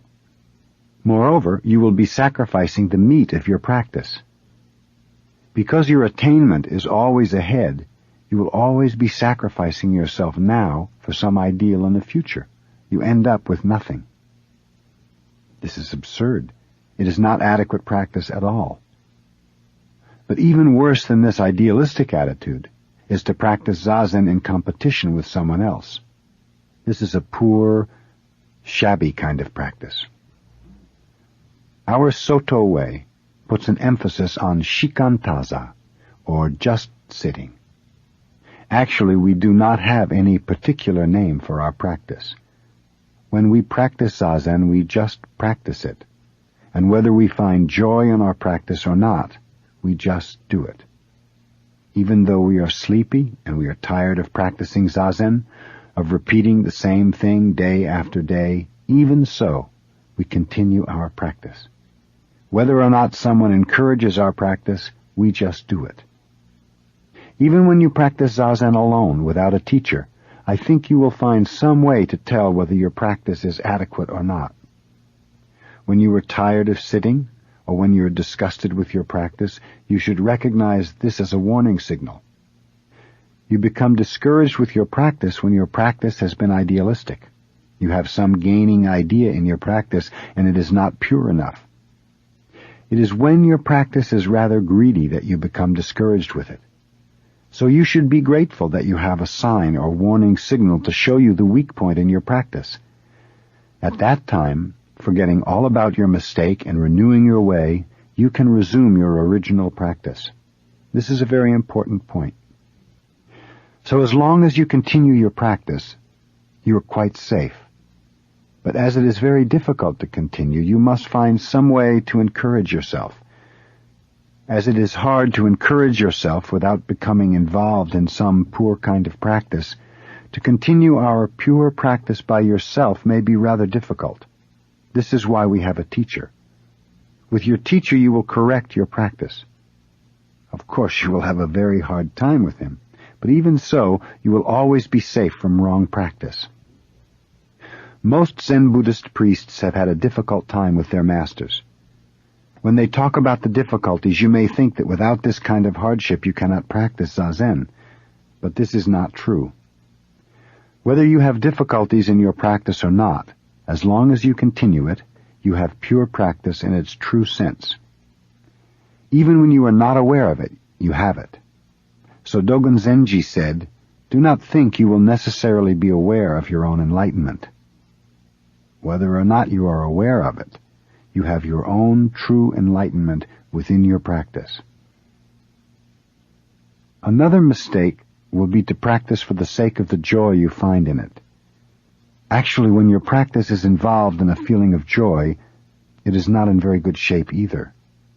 Of course, this is not poor practice, but compared to the true practice, it is not so good. In Hinayana Buddhism, practice is classified in 4 ways. The best way is just to do it without having any joy in it, not even spiritual joy. This way is just to do it, forgetting your physical and mental feeling, forgetting all about yourself in your practice. This is the 4th stage, or the highest stage. The next highest stage is to have just physical joy in your practice. At this stage, you find some pleasure in practice, and you will practice because of the pleasure you find in it. In the 2nd stage, you have both mental and physical joy, or good feeling. These 2 middle stages are stages in which you practice Zazen because you feel good in your practice. The first stage is when you have no thinking and no curiosity in your practice. These 4 stages also apply to our Mahayana practice, and the highest is just to practice it. If you find some difficulty in your practice, that is the warning that you have some wrong idea, so you have to be careful. But do not give up your practice. Continue it knowing your weakness. Here there is no gaining idea. Here there is no fixed idea of attainment. You do not say, this is enlightenment, or that is not right practice. Even in wrong practice, when you realize it and continue, there is right practice. Our practice cannot be perfect. But without being discouraged by this, we should continue it. This is the secret of practice. And if you want to find some encouragement in your discouragement, getting tired of practice is itself the encouragement. You encourage yourself when you get tired of it. When you do not want to do it, that is the warning signal. It is like having a toothache when your teeth are not so good. When you feel some pain in your teeth, you go to a dentist. That is our way. The cause of conflict is some fixed idea or one-sided idea. When everyone knows the value of pure practice, we will have little conflict in our world. This is the secret of our practice and Dogen Zenji's way. Dogen repeats this point in his book, Shobogenzo, a treasury of the true Dharma. If you understand the cause of conflict as some fixed or one-sided idea, you can find meaning in various practices without being caught by any of them. If you do not realize this point, you will be easily caught by some particular way, and you will say, this is enlightenment, this is perfect practice, this is our way, the rest of the ways are not perfect, this is the best way. This is a big mistake. There is no particular way in true practice.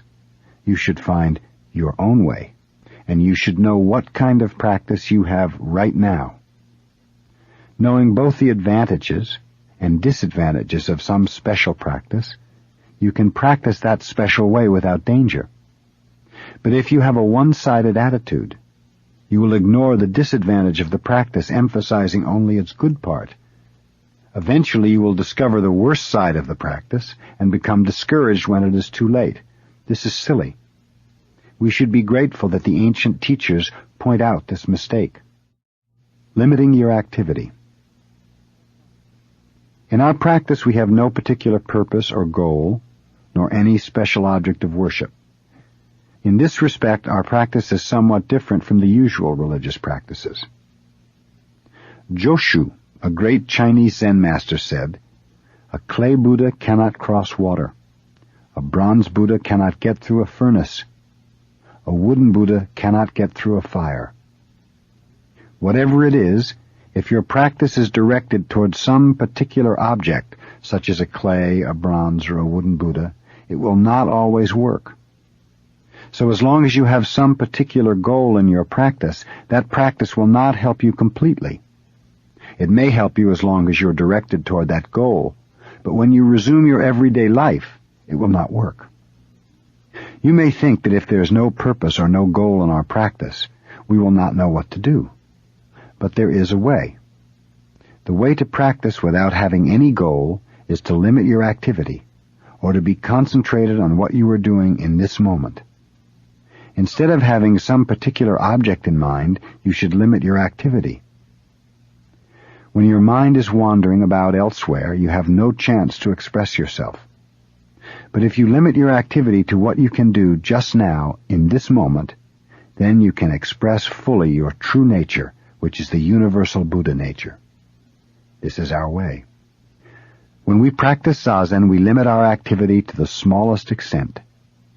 Just keeping the right posture and being concentrated on sitting is how we express the universal nature. Then we become Buddha, and we express Buddha nature. So instead of having some object of worship, we just concentrate on the activity which we do in each moment. When you bow, you should just bow. When you sit, you should just sit. When you eat, you should just eat. If you do this, the universal nature is there. In Japanese, we call it Ichigyo Zammai, or one-act samadhi. Sammai, or samadhi, is concentration. Ichigyo is one practice. I think some of you who practice Zazen here may believe in some other religion, but I do not mind. Our practice has nothing to do with some particular religious belief, and for you there is no need to hesitate to practice our way, because it has nothing to do with Christianity, or Shintoism, or Hinduism. Our practice is for everyone. Usually when someone believes in a particular religion, his attitude becomes more and more a sharp angle, pointing away from himself. But our way is not like this. In our way, the point of the sharp angle is always toward ourselves, not away from ourselves.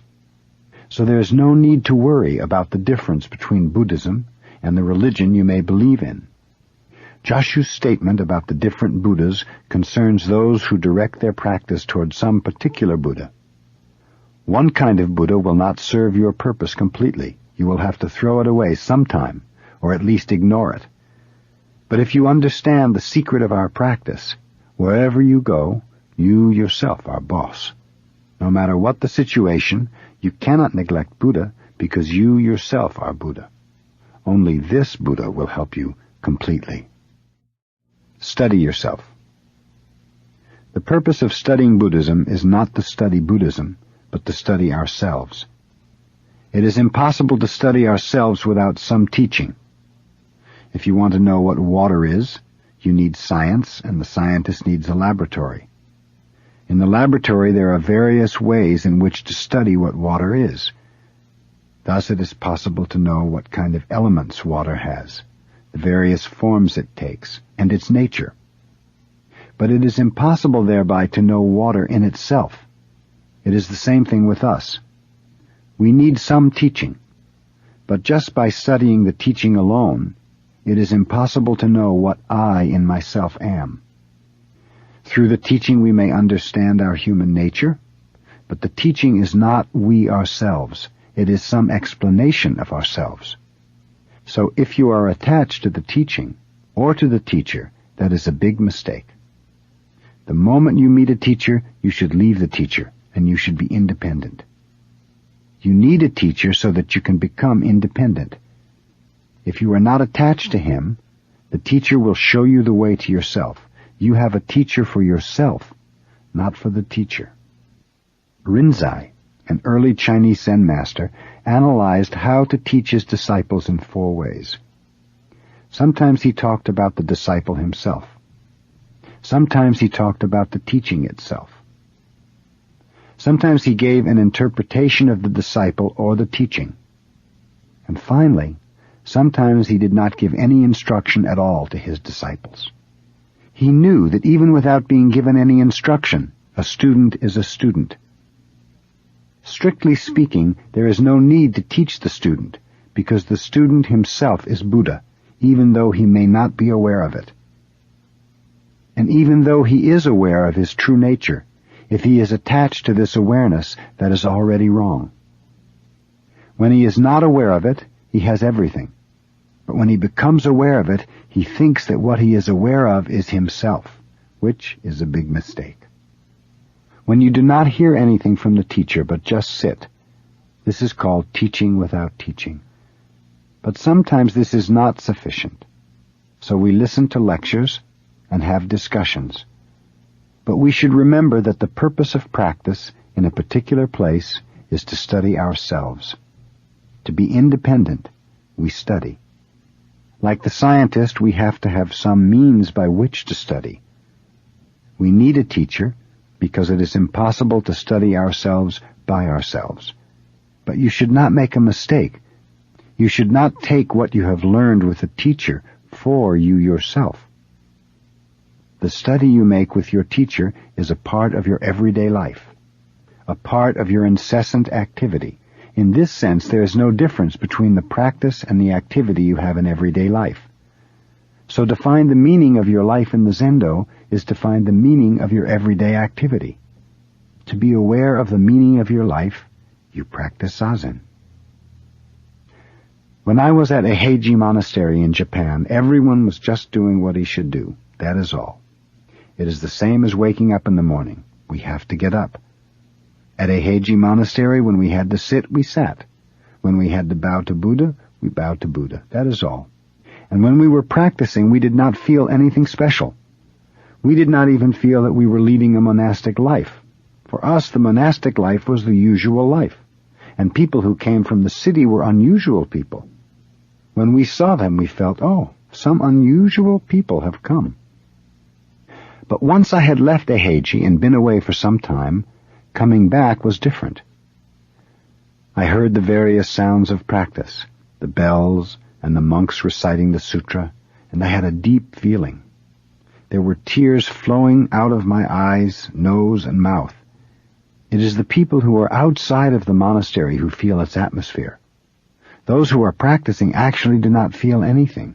I think this is true for everything. When we hear the sound of the pine trees on a windy day, perhaps the wind is just blowing, and the pine tree is just standing in the wind. That is all that they are doing. But the people who listen to the wind in the tree will write a poem, or will feel something unusual. That is, I think, the way everything is. So to feel something about Buddhism is not the main point. Whether that feeling is good or bad is out of the question. We do not mind whatever it is. Buddhism is not good or bad. We are doing what we should do. That is Buddhism. Of course, some encouragement is necessary, but that encouragement is just encouragement. It is not the true purpose of practice. It is just medicine. When we become discouraged, we want some medicine. When we're in good spirits, we don't need any medicine. You should not mistake medicine for food. Sometimes medicine is necessary, but it should not become our food. So of Rinzai's 4 ways of practice, the perfect one is not to give a student any interpretation of himself, nor to give him any encouragement. If we think of ourselves as our bodies, the teaching then may be our clothing. Sometimes we talk about our clothing. Sometimes we talk about our body. But neither body nor clothing is actually we ourselves. We ourselves are the big activity. We are just expressing the smallest particle of the big activity, that is all. So it is all right to talk about ourselves, but actually there is no need to do so. Before we open our mouths, we are already expressing the big existence, including ourselves. So the purpose of talking about ourselves is to correct the misunderstanding we have when we are attached to any particular temporal form or color of the big activity. It is necessary to talk about what our body is and what our activity is so that we may not make any mistake about them. So to talk about ourselves is actually to forget about ourselves. Dogen Zenji said, to study Buddhism is to study ourselves. To study ourselves is to forget ourselves. When you become attached to a temporal expression of your true nature, it is necessary to talk about Buddhism, or else you will think the temporal expression is it. But this particular expression of it is not it, and yet at the same time it is it. For a while this is it. For the smallest particle of time, this is it. But it is not always so. The very next instant, it is not so. And thus, this is not it.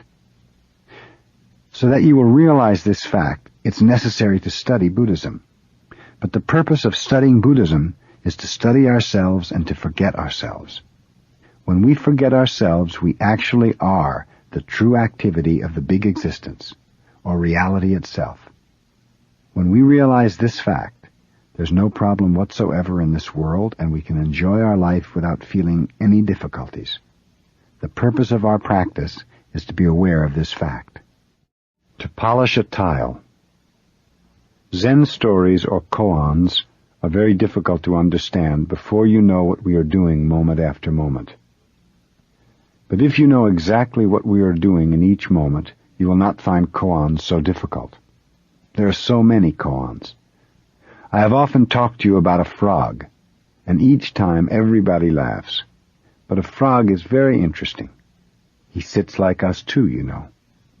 But he does not think that he's doing anything so special. When you go to a zendo and sit, you may think you are doing some special thing. While your husband or wife is sleeping, you are practicing zazen. You are doing some special thing and your spouse is lazy. That may be your understanding of zazen. But look at the frog. A frog also sits like us, but he has no idea of zazen. Watch him. If something annoys him, he will make a face. If something comes along to eat, he will snap it up and eat, and he eats sitting. Actually, that is our zazen, not any special thing. Here's a kind of frog koan for you. Baso was a famous Zen master called the Horse Master. He was the disciple of Nangaku, one of the 6th patriarch's disciples. One day while he was studying under Nangaku, Baso was sitting practicing zazen. He was a man of large physical build. When he talked, his tongue reached to his nose. His voice was loud, and his zazen must have been very good. Nangaku saw him sitting like a great mountain or like a frog. Nangaku asked, "What are you doing?" "I am practicing zazen," Baso replied. "Why are you practicing zazen?" "I want to attain enlightenment. I want to be a Buddha," the disciple said. Do you know what the teacher did? He picked up a tile and he started to polish it. In Japan, after taking a tile from the kiln, we polish it to give it a beautiful finish. So Nangaku picked up a tile and started to polish it. Baso, his disciple, asked, "What are you doing?" "I want to make this tile into a jewel," Nangaku said. "How is it possible to make a tile a jewel?" Baso asked. "How is it possible to become a Buddha by practicing zazen?" Nangaku replied. "Do you want to attain Buddhahood? There is no Buddhahood beside your ordinary mind. When a cart does not go, which do you whip, the cart or the horse?" the master asked. Nangaku's meaning here is that whatever you do, that is zazen. True zazen is beyond being in bed or sitting in the zendo. If your husband or wife is in bed, that is zazen. If you think I'm sitting here and my spouse is in bed, then even though you are sitting here in the cross-legged position, that is not true zazen. You should be like a frog always. That is true zazen. Dogen Zenji commented on this koan. He said, "When the horse master becomes the horse master, Zen becomes Zen. When Baso becomes Baso, his zazen becomes true zazen and Zen becomes Zen." What is true zazen? When you become you. When you are you, then no matter what you do, that is zazen. Even though you are in bed, you may not be you most of the time. Even though you are sitting in the zendo, I wonder whether you are you in the true sense. Here's another famous koan. Zuikan was a Zen master who always used to address himself. "Zuikan," he would call, and then he would answer, "Yes? Zuikan? Yes." Of course, he was living all alone in his small zendo, and of course he knew who he was. But sometimes he lost himself. And whenever he lost himself, he would address himself. "Zuikan? Yes?" If we are like a frog, we are always ourselves. But even a frog sometimes loses himself and he makes a sour face. and if something comes along he will snap at it and eat it. So I think a frog is always addressing himself. I think you should do that also. Even in Zazen you will lose yourself. When you become sleepy or when your mind starts to wander about, you lose yourself. When your legs become painful, why are my legs so painful? You lose yourself. Because you lose yourself, your problem will be a problem for you. If you do not lose yourself, then even though you have difficulty, there is actually no problem whatsoever. You just sit in the midst of the problem. When you are a part of the problem, or when the problem is a part of you, there is no problem, because you are the problem itself. The problem is you, yourself. If this is so, there's no problem. When your life is always a part of your surroundings, in other words, when you are called back to yourself in the present moment, then there is no problem. When you start to wander about in some delusion, which is something apart from you yourself, then your surroundings are not real anymore, and your mind is not real anymore. If you yourself are deluded, then your surroundings are also a misty, foggy delusion. Once you are in the midst of delusion, there is no end to delusion. You will be involved in deluded ideas one after another. Most people live in delusion, involved in their problem, trying to solve their problem. But just to live is actually to live in problems. And to solve the problem is to be a part of it, to be one with it. So which do you hit, the cart or the horse? Which do you hit, yourself or your problems? If you start questioning which you should hit, that means you have already started to wander about. But when you actually hit the horse, the cart will go. In truth, the cart and the horse are not different. When you are you, there is no problem of whether you should hit the cart or the horse. When you are you, Zazen becomes true Zazen. So when you practice Zazen, your problem will practice Zazen. And everything else will practice Zazen too, even though your spouse is in bed. He or she is also practicing Zazen when you practice Zazen. But when you do not practice true Zazen, then there is your spouse and there is yourself, each quite different, quite separate from the other. So if you yourself have true practice, then everything else is practicing our way at the same time. That is why we should always address ourselves, checking up on ourselves like a doctor tapping himself. This is very important. This kind of practice should be continued moment after moment, incessantly. We say, when the night is here, the dawn comes. It means there is no gap between the dawn and the night. Before the summer is over, autumn comes. In this way, we should understand our life. We should practice with this understanding and solve our problems in this way. Actually, just to work on the problem, if you do it with single-minded effort, is enough. You should just polish the tile. That is our practice. The purpose of practice is not to make a tile a jewel. Just continue sitting. That is practice in its true sense. It is not a matter of whether or not it is possible to attain Buddhahood, whether or not it is possible to make a tile a jewel.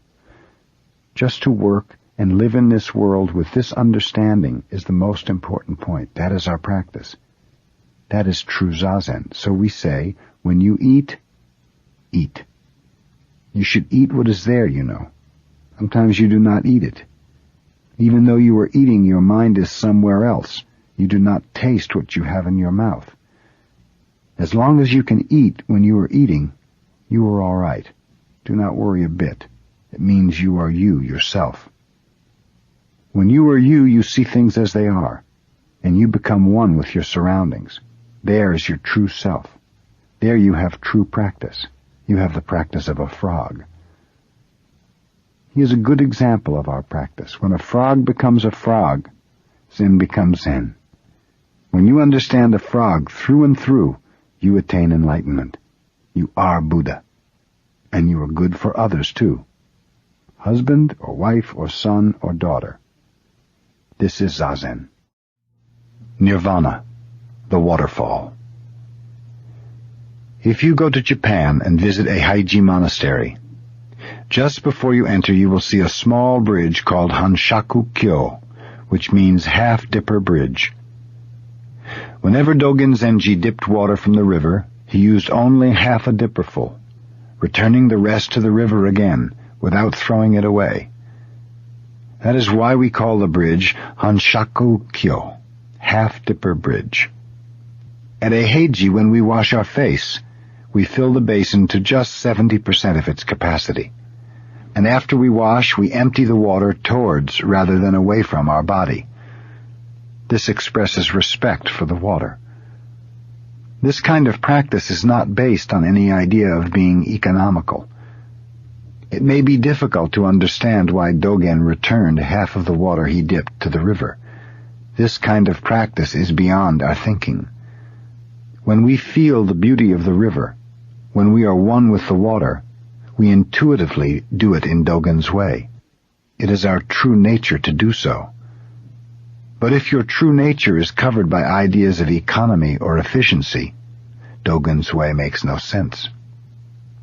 I went to Yosemite National Park, and I saw some huge waterfalls. The highest one there is 1,340 feet high, and from it the water comes down like a curtain thrown from the top of the mountain. It does not seem to come down swiftly as you might expect. It seems to come down very slowly because of the distance, and the water does not come down as one stream, but is separated into many tiny streams. From a distance it looks like a curtain. And I thought it must be a very difficult experience for each drop of water to come down from the top of such a high mountain. It takes time, a long time for the water finally to reach the bottom of the waterfall. And it seems to me that our human life may be like this. We have many difficult experiences in our life. But at the same time I thought the water was not originally separated, but was one whole river. Only when it is separated does it have some difficulty in falling. It is as if the water does not have any feeling when it is one whole river. Only when separated into many drops can it begin to have or to express some feeling. When we see one whole river, we do not feel the living activity of the water.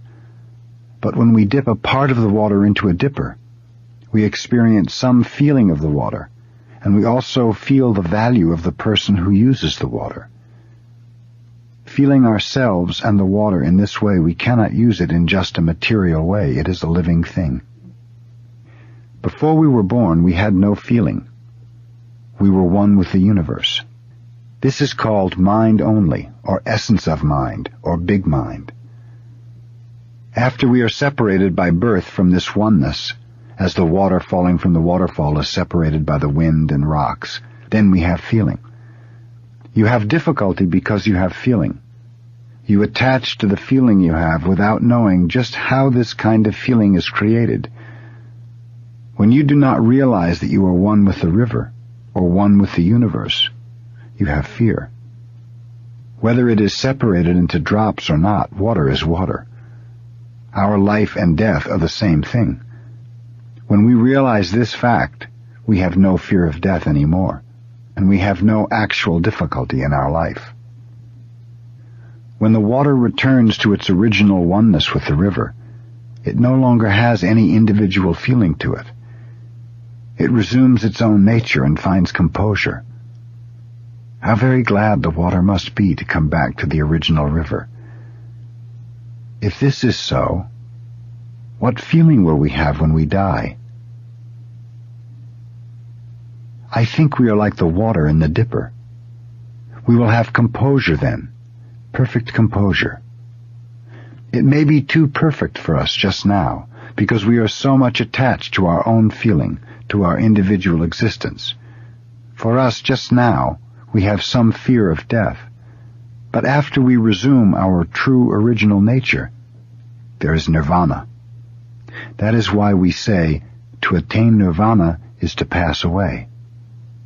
To pass away is not a very adequate expression. Perhaps to pass on, or to go on, or to join would be better. Will you try to find some better expression for death? When you find it, you will have quite a new interpretation of your life. It will be like my experience when I saw the water in the big waterfall. Imagine, it was 1,340 feet high. We say everything comes out of emptiness. One whole river or one whole mind is emptiness. When we reach this understanding, we find the true meaning of our life. When we reach this understanding, we can see the beauty of human life. Before we realize this fact, everything that we see is just delusion. Sometimes we overestimate the beauty. Sometimes we underestimate or ignore the beauty because our small mind is not in accord with reality. To talk about it in this way is quite easy, but to have the actual feeling is not so easy. But by your practice of Zazen, you can cultivate this feeling. When you can sit with your whole body and mind, and with the oneness of your mind and body under the control of the universal mind, you can easily attain this kind of right understanding. Your everyday life will be renewed without being attached to an old, erroneous interpretation of life.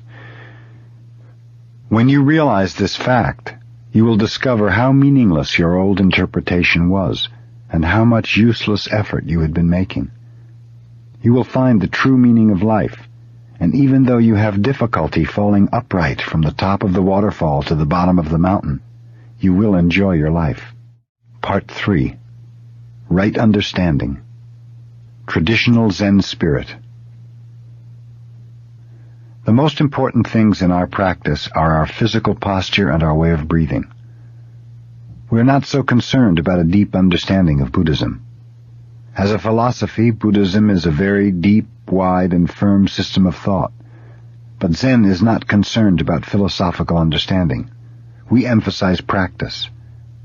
We should understand why our physical posture and breathing exercise are so important.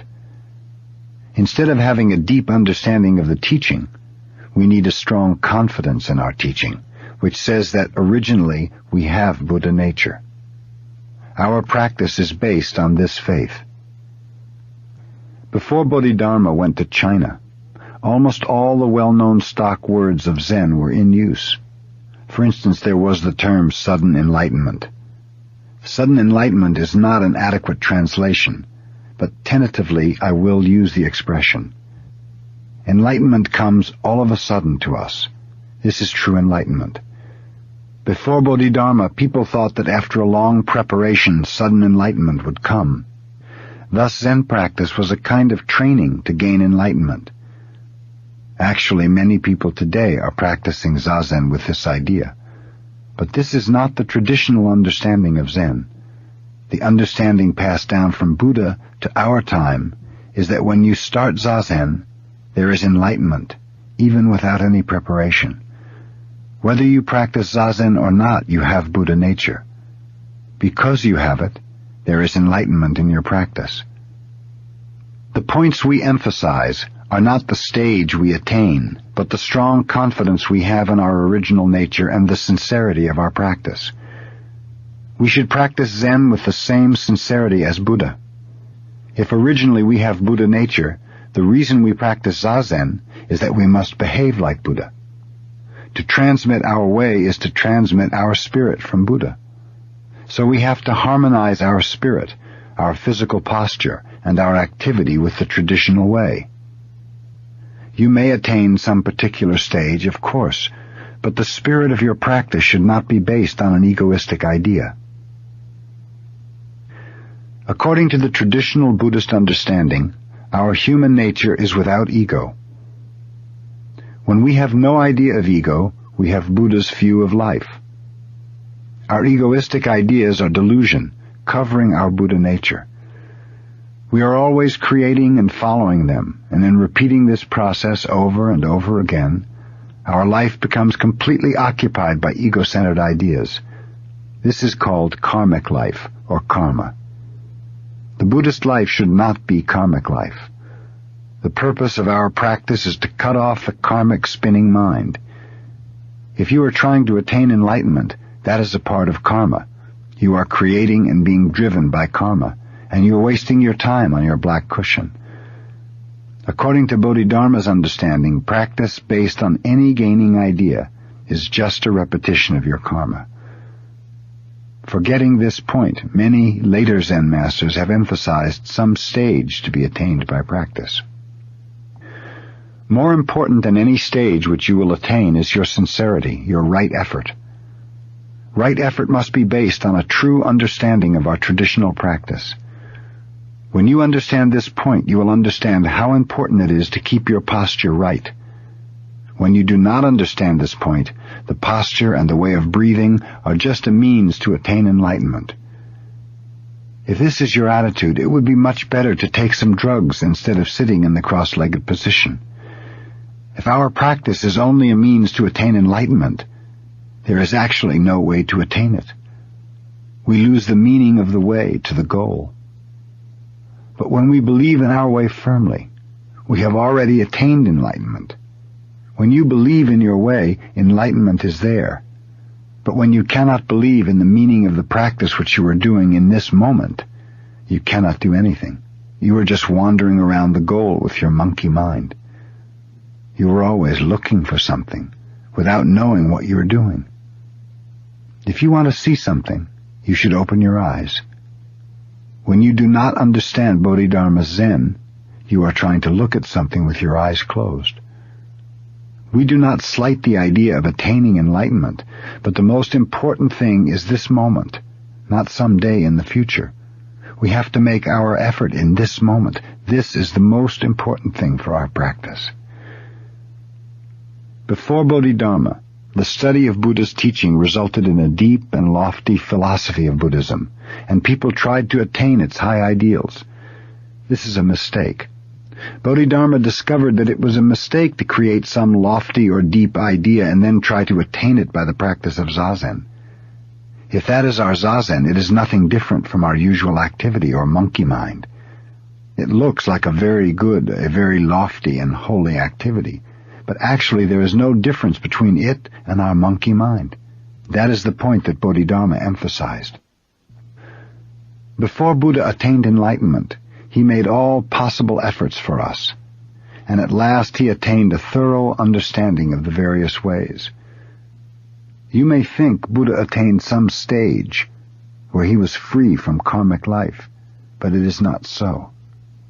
Many stories were told by Buddha about his experiences after he attained enlightenment. He was not at all different from us.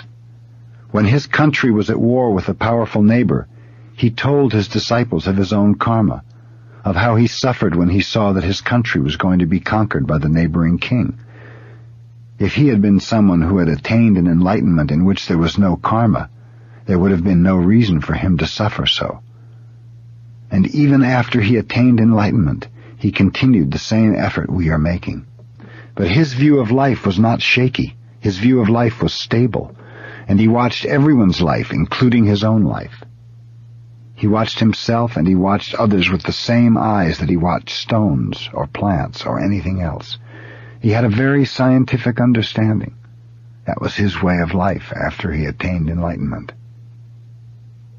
When we have the traditional spirit to follow the truth as it goes, and to practice our way without any egoistic idea, then we will attain enlightenment in its true sense. And when we understand this point, we will make our best effort in each moment. That is true understanding of Buddhism. So our understanding of Buddhism is not just an intellectual understanding. Our understanding at the same time is its own expression, is the practice itself. Not by reading or contemplation of philosophy, but only through practice. Actual practice can we understand what Buddhism is. Constantly we should practice zazen, with strong confidence in our true nature, breaking the chain of karmic activity and finding our place in the world of actual practice. Transiency. The basic teaching of Buddhism is the teaching of transiency, or change. That everything changes is the basic truth for each existence.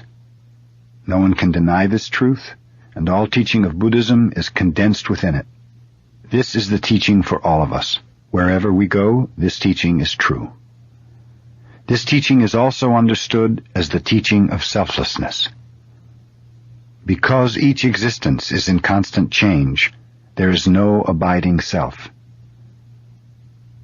In fact, the self-nature of each existence is nothing but change itself, the self-nature of all existence. There is no special, separate self-nature for each existence. This is also called the teaching of nirvana. When we realize the everlasting truth of everything changes and find our composure in it, we find ourselves in nirvana.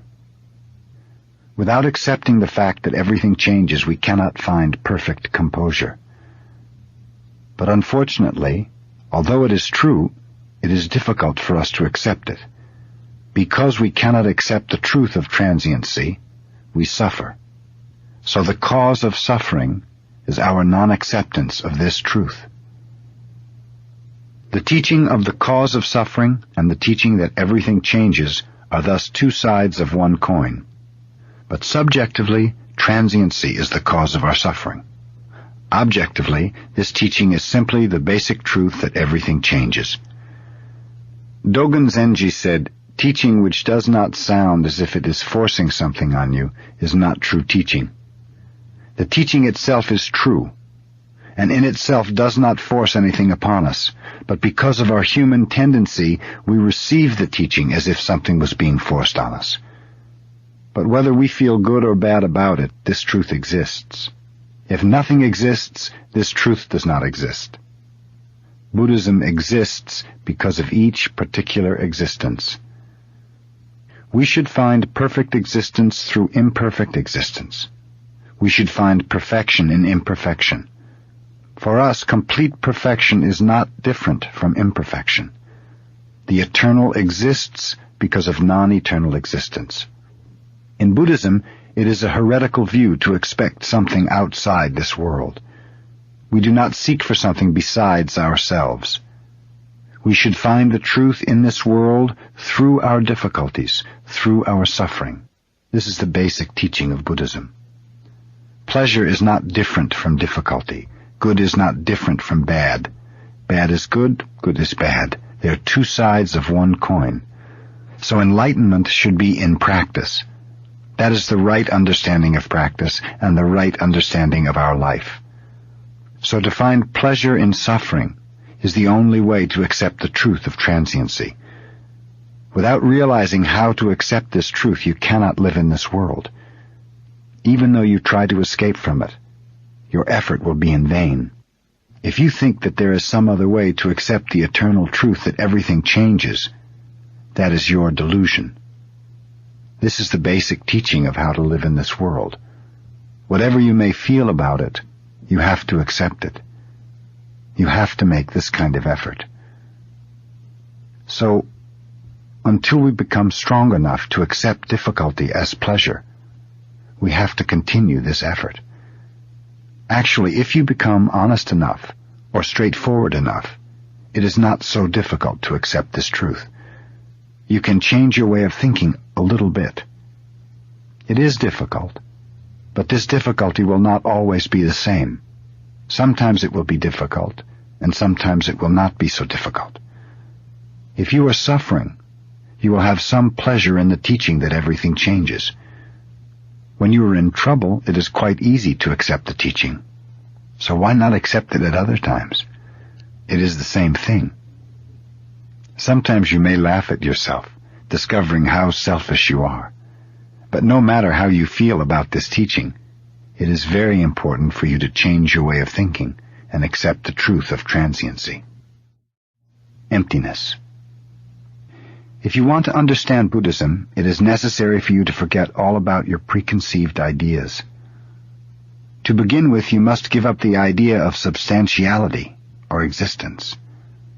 The usual view of life is firmly rooted in the idea of existence. For most people, everything exists. They think whatever they see and whatever they hear exists. Of course, the bird we see and hear exists. It exists. But what I mean by that may not be exactly what you mean. The Buddhist understanding of life includes both existence and non-existence. The bird both exists and does not exist at the same time.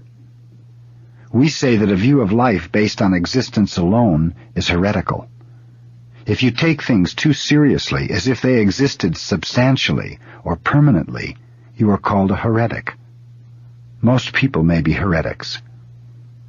We say true existence comes from emptiness and goes back again into emptiness. What appears from emptiness is true existence. We have to go through the gate of emptiness. This idea of existence is very difficult to explain. Many people these days have begun to feel, at least intellectually, the emptiness of the modern world, or the self-contradiction of their culture.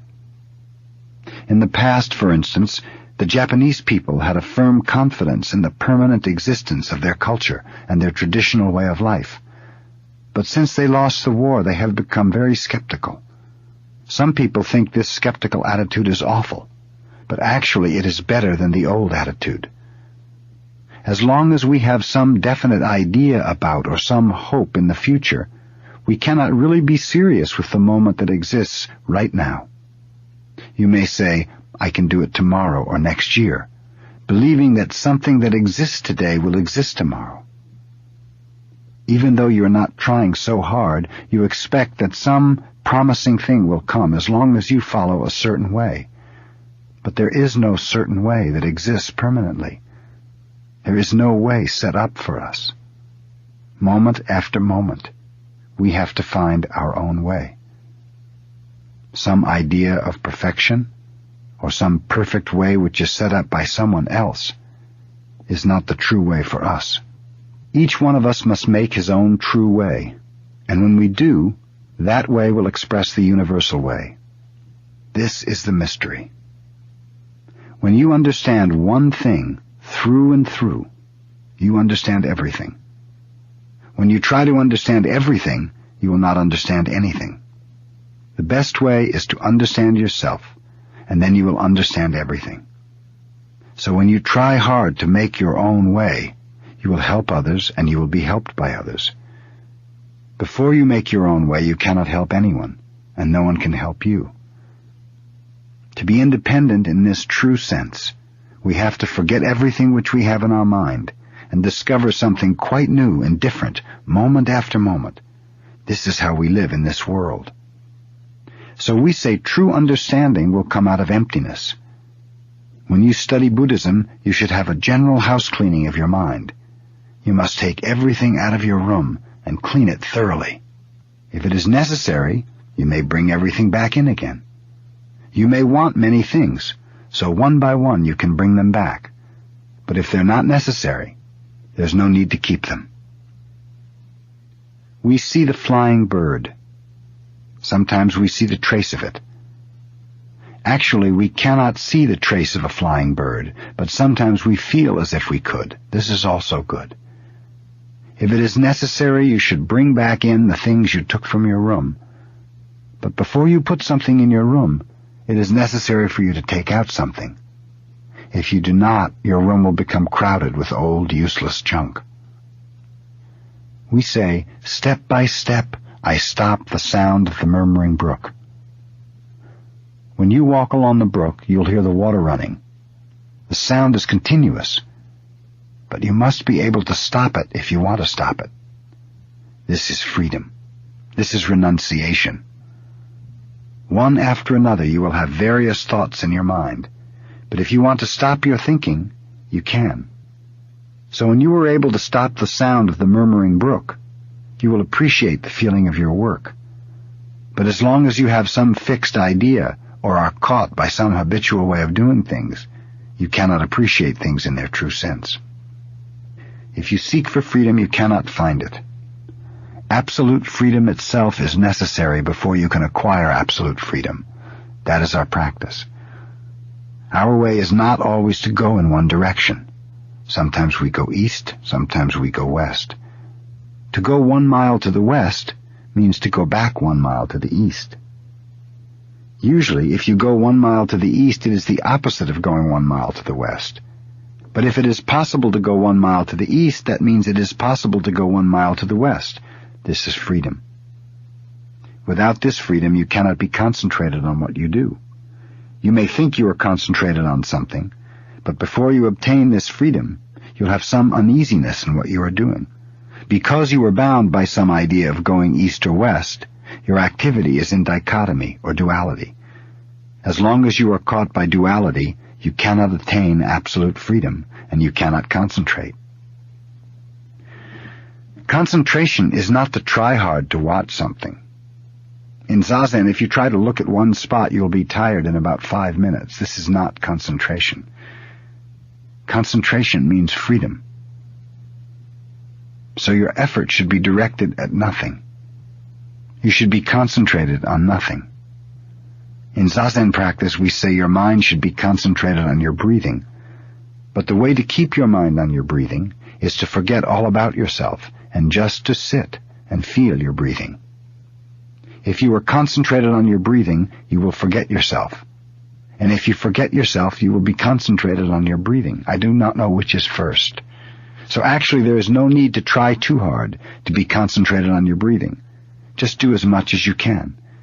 If you continue this practice, eventually you will experience the true existence which comes from emptiness. Believing in nothing. I discovered that it is necessary, absolutely necessary, to believe in nothing.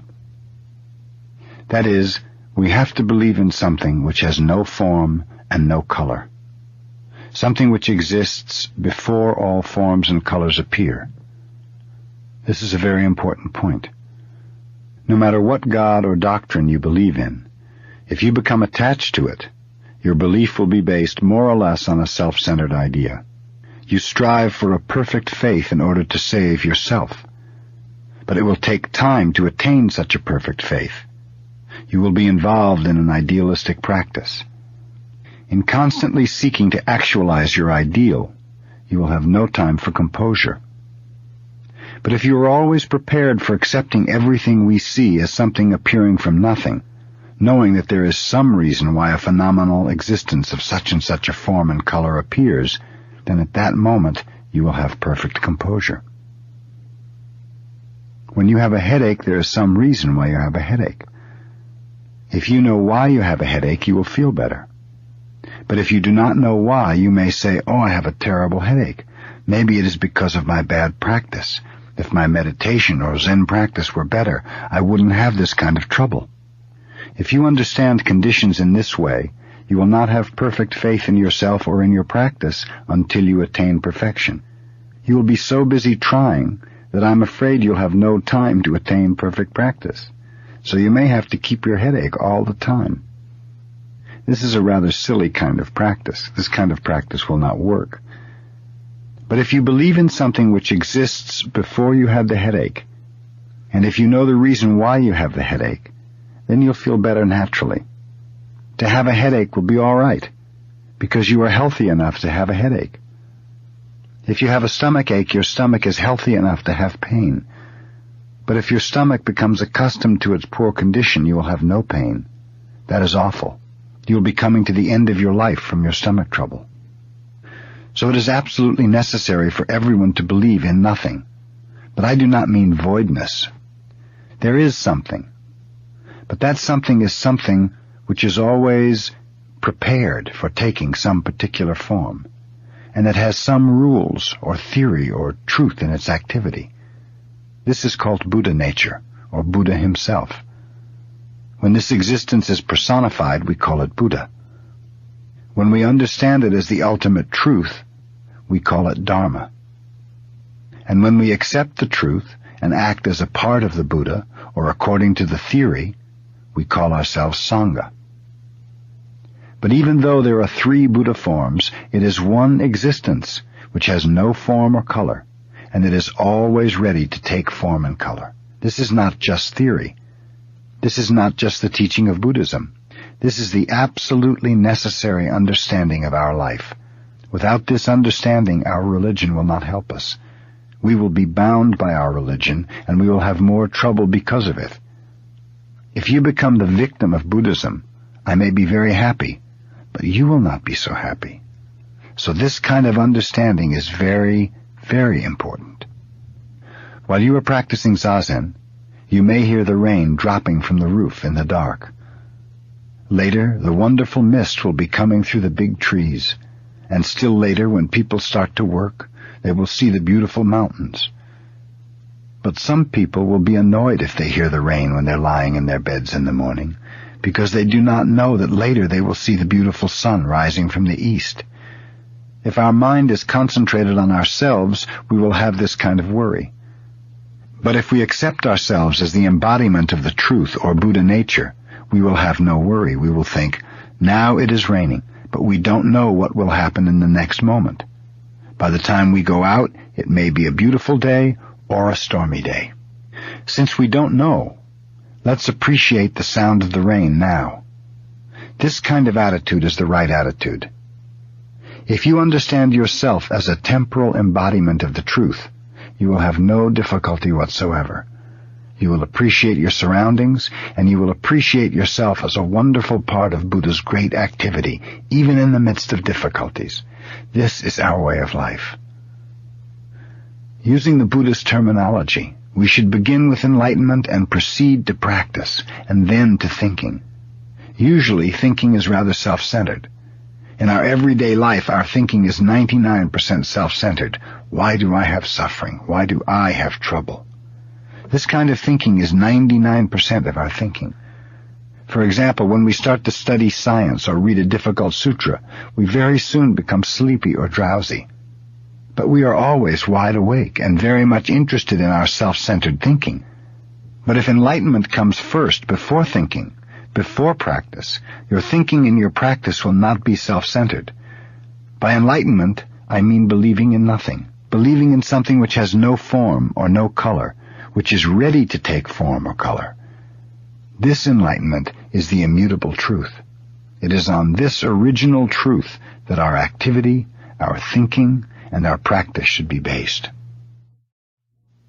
Original Buddhism. Walking, standing, sitting, and lying down are the 4 activities or ways of behavior in Buddhism. Zazen is not one of the 4 ways of behavior, and according to Dogen Zenji, the Soto school is not one of the many schools of Buddhism. The Chinese Soto school may be one of the many schools of Buddhism, but according to Dogen, his way was not one of the many schools. If this is so, you may ask why we put emphasis on the sitting posture, or why we put emphasis on having a teacher. The reason is because Zazen is not just one of the 4 ways of behavior. Zazen is a practice which contains innumerable activities. Zazen started even before Buddha, and will continue forever. So this sitting posture cannot be compared to the other 4 activities.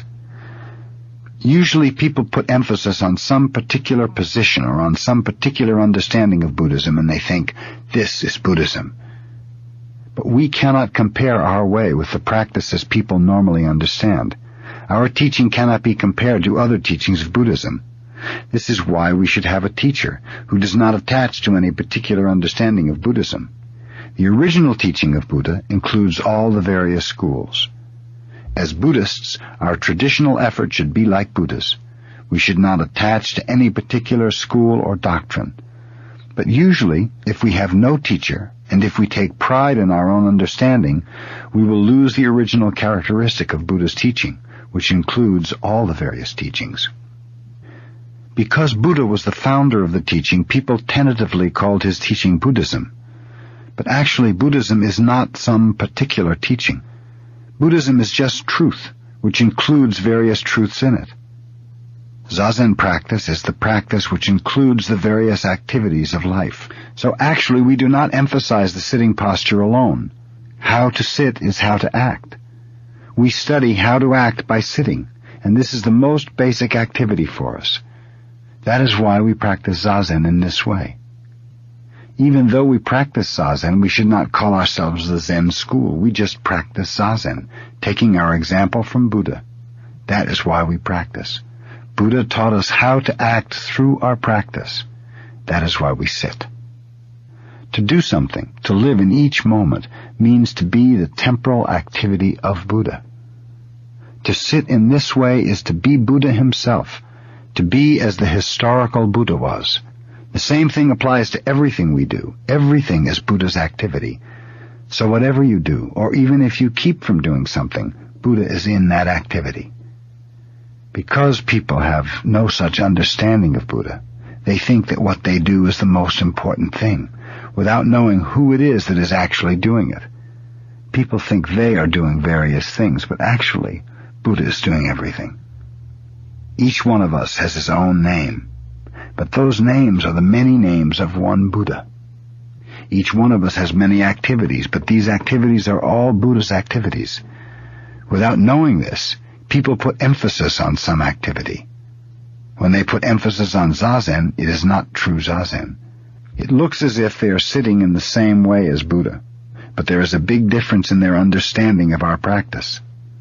They understand this sitting posture as just one of the 4 basic postures of man, and they think, I now take this posture. But Zazen is all the postures, and each posture is Buddha's posture. This understanding is the right understanding of the Zazen posture. If you practice in this way, it is Buddhism. This is a very, very important point. So Dogen did not call himself a Soto teacher or a Soto disciple. He said, other people may call us the Soto school, but there is no reason for us to call ourselves Soto. You should not even use the name Soto. No school should consider itself a separate school. It should just be one tentative form of Buddhism. But as long as various schools do not accept this kind of understanding, as long as they continue calling themselves by their particular names, we must accept the tentative name of Soto. But I want to make this point clear. Actually, we are not the Soto school at all. We are just Buddhists. We are not even Zen Buddhists. We are just Buddhists. If we understand this point, we are truly Buddhists. Buddha's teaching is everywhere. Today it is raining. This is Buddha's teaching. People think their own way or their own religious understanding is Buddha's way, without knowing what they are hearing, or what they are doing, or where they are. Religion is not any particular teaching. Religion is everywhere. We have to understand our teaching in this way. We should forget all about some particular teaching. We should not ask which is good or bad. There should not be any particular teaching. Teaching is in each moment, in every existence. That is the true teaching. Buddha's enlightenment. I am very glad to be here on the day Buddha attained enlightenment under the Bo tree.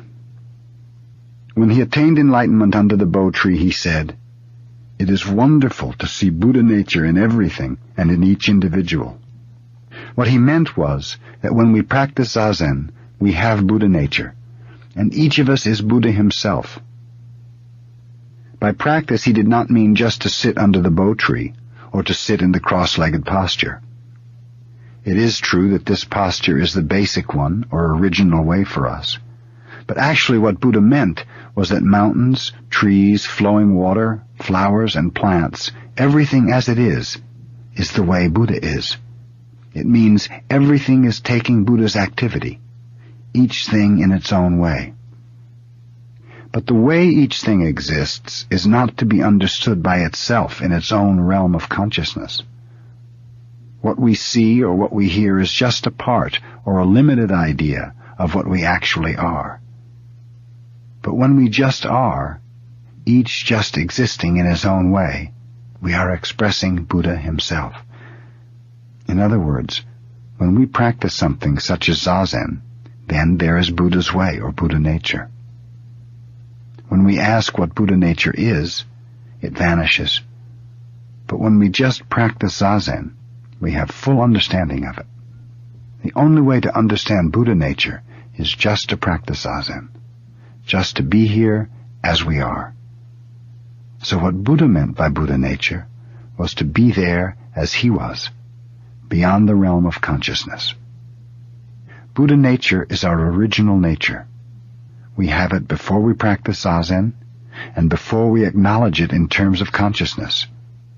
So in this sense, whatever we do is Buddha's activity. If you want to understand it, you cannot understand it. When you give up trying to understand it, true understanding is always there. Usually, after Zazen, I give a talk. But the reason people come is not just to listen to my talk, but to practice Zazen. We should never forget this point. The reason I talk is to encourage you to practice Zazen in Buddha's way. So we say that although you have Buddha nature, if you are under the idea of doing or not doing Zazen, or if you cannot admit that you are Buddha, then you understand neither Buddha nature nor Zazen. But when you practice Zazen in the same way as Buddha did, you will understand what our way is. We do not talk so much, but through our activity we communicate with each other, intentionally or unintentionally. We should always be alert enough to communicate with or without words. If this point is lost, we will lose the most important point of Buddhism. Wherever we go, we should not lose this way of life. That is called being Buddha, or being the boss. Wherever you go, you should be the master of your surroundings. This means you should not lose your way. So this is called Buddha, because if you exist in this way always, you are Buddha himself. Without trying to be Buddha, you are Buddha. This is how we attain enlightenment. To attain enlightenment is to be always with Buddha. By repeating the same thing over and over, we will acquire this kind of understanding. But if you lose this point, and take pride in your attainment or become discouraged because of your idealistic effort, your practice will confine you by a thick wall. We should not confine ourselves by a self-built wall. So when Zazen time comes, just to get up, to go and sit with your teacher, and to talk to him, and listen to him, and then go home again. All these procedures are our practice. In this way, without any idea of attainment, you are always Buddha. This is true practice of Zazen. Then you may understand the true meaning of Buddha's first statement. See Buddha nature in various beings, and in every one of us. Epilogue. Zen Mind. Here in America we cannot define Zen Buddhists the same way we do in Japan. American students are not priests and yet not completely laymen. I understand it this way. That you are not priests is an easy matter, but that you are not exactly laymen is more difficult. I think you are special people and want some special practice that is not exactly priest practice and not exactly layman's practice. You are on your way to discovering some appropriate way of life. I think that is our Zen community, our group. But we must also know what our undivided original way is and what Dogen's practice is. Dogen Zenji said that some may attain enlightenment and some may not. This is a point I am very much interested in. Although we all have the same fundamental practice which we carry out in the same way, some may attain enlightenment and some may not. It means that even if we have no experience of enlightenment, if we sit in the proper way with the right attitude and understanding of practice, then that is Zen. The main point is to practice seriously, and the important attitude is to understand and have confidence in big mind. We say big mind or small mind or Buddha mind or Zen mind, and these words mean something, you know, but something we cannot and should not try to understand in terms of experience. We talk about enlightenment experience, but it is not some experience we will have in terms of good or bad, time or space, past or future. It is experience or consciousness beyond those distinctions or feelings. So we should not ask, what is enlightenment experience? That kind of question means you do not know what Zen experience is. Enlightenment cannot be asked for in your ordinary way of thinking.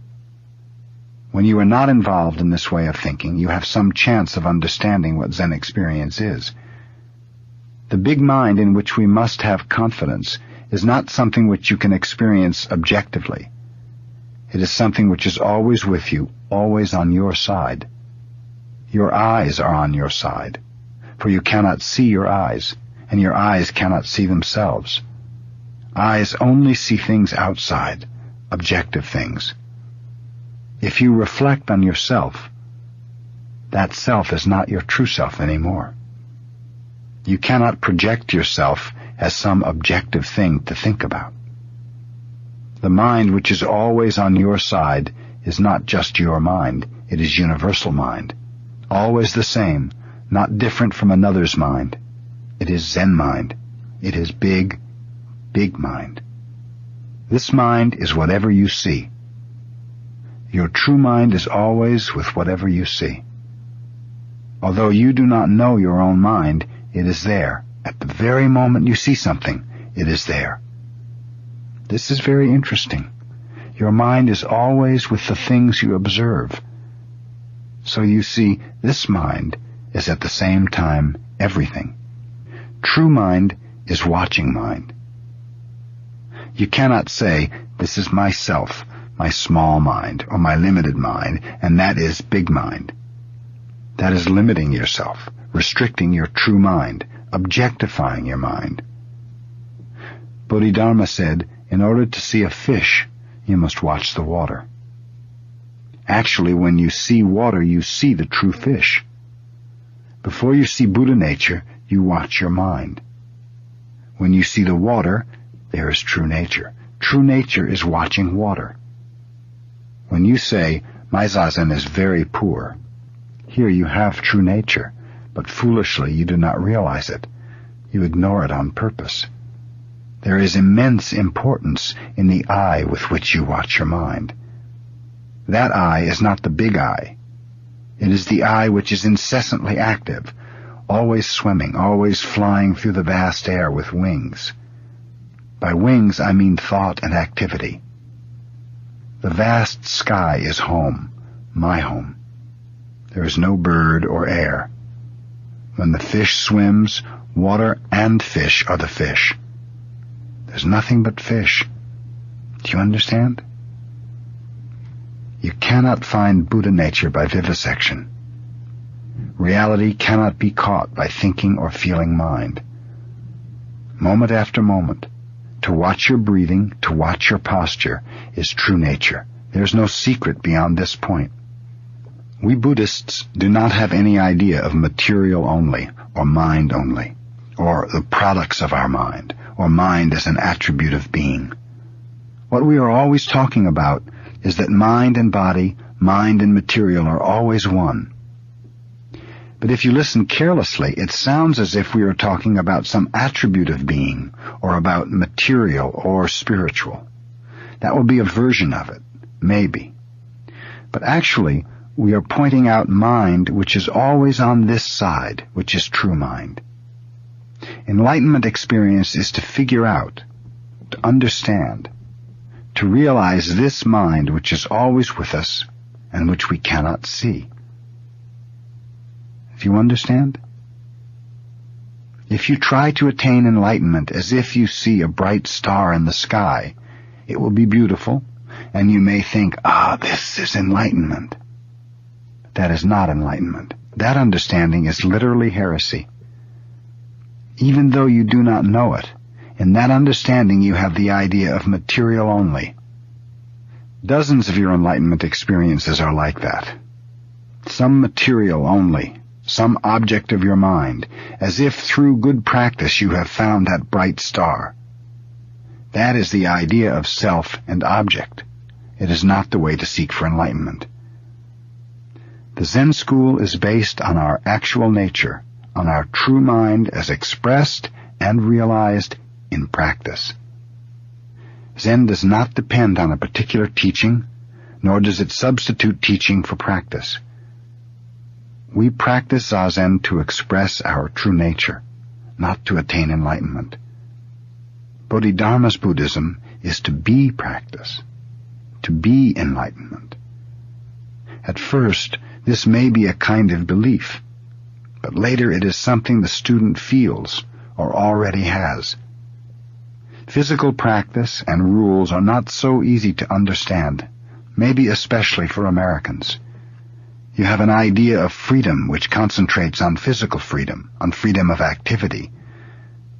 This idea causes you some mental suffering and loss of freedom. You think you want to limit your thinking. You think some of your thinking is unnecessary, or painful, or entangling, but you do not think you want to limit your physical activity. For this reason, Hyakujo established the rules and way of Zen life in China. He was interested in expressing and transmitting the freedom of true mind. Zen mind is transmitted in our Zen way of life based on Hyakujo's rules. I think we naturally need some way of life as a group and as Zen students in America. And as Hyakujo established our way of monastic life in China, I think we must establish an American way of Zen life. I'm not saying this jokingly, I'm pretty serious. But I do not want to be too serious. If we become too serious, we will lose our way. If we are playing games, we will lose our way. Little by little, with patience and endurance, we must find the way for ourselves, find out how to live with ourselves and with each other. In this way, we will find out our precepts. If we practice hard, concentrate on Zazen, and organize our life so that we can sit well, we will find out what we are doing. But you have to be careful in the rules and way you establish. If it's too strict, you will fail. If it is too loose, the rules will not work. Our way should be strict enough to have authority. An authority everyone should obey. The rules should be possible to observe. This is how Zen tradition was built up, decided, little by little, created by us in our practice. We cannot force anything. But once the rules have been decided, we should obey them completely until they are changed. It is not a matter of good or bad, convenient or inconvenient. You just do it without question. That way your mind is free. The important thing is to obey your rules without discrimination. This way you will know the pure Zen mind. To have our own way of life means to encourage people to have a more spiritual and adequate way of life as human beings. And I think one day you will have your own practice in America.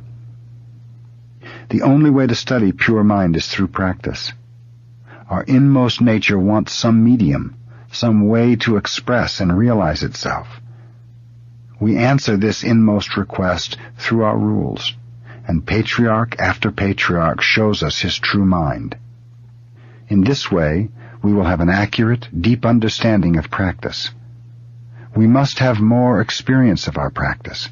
At least we must have some enlightenment experience. You must put confidence in the big mind which is always with you. You should be able to appreciate things as an expression of big mind. This is more than faith. This is ultimate truth which you cannot reject.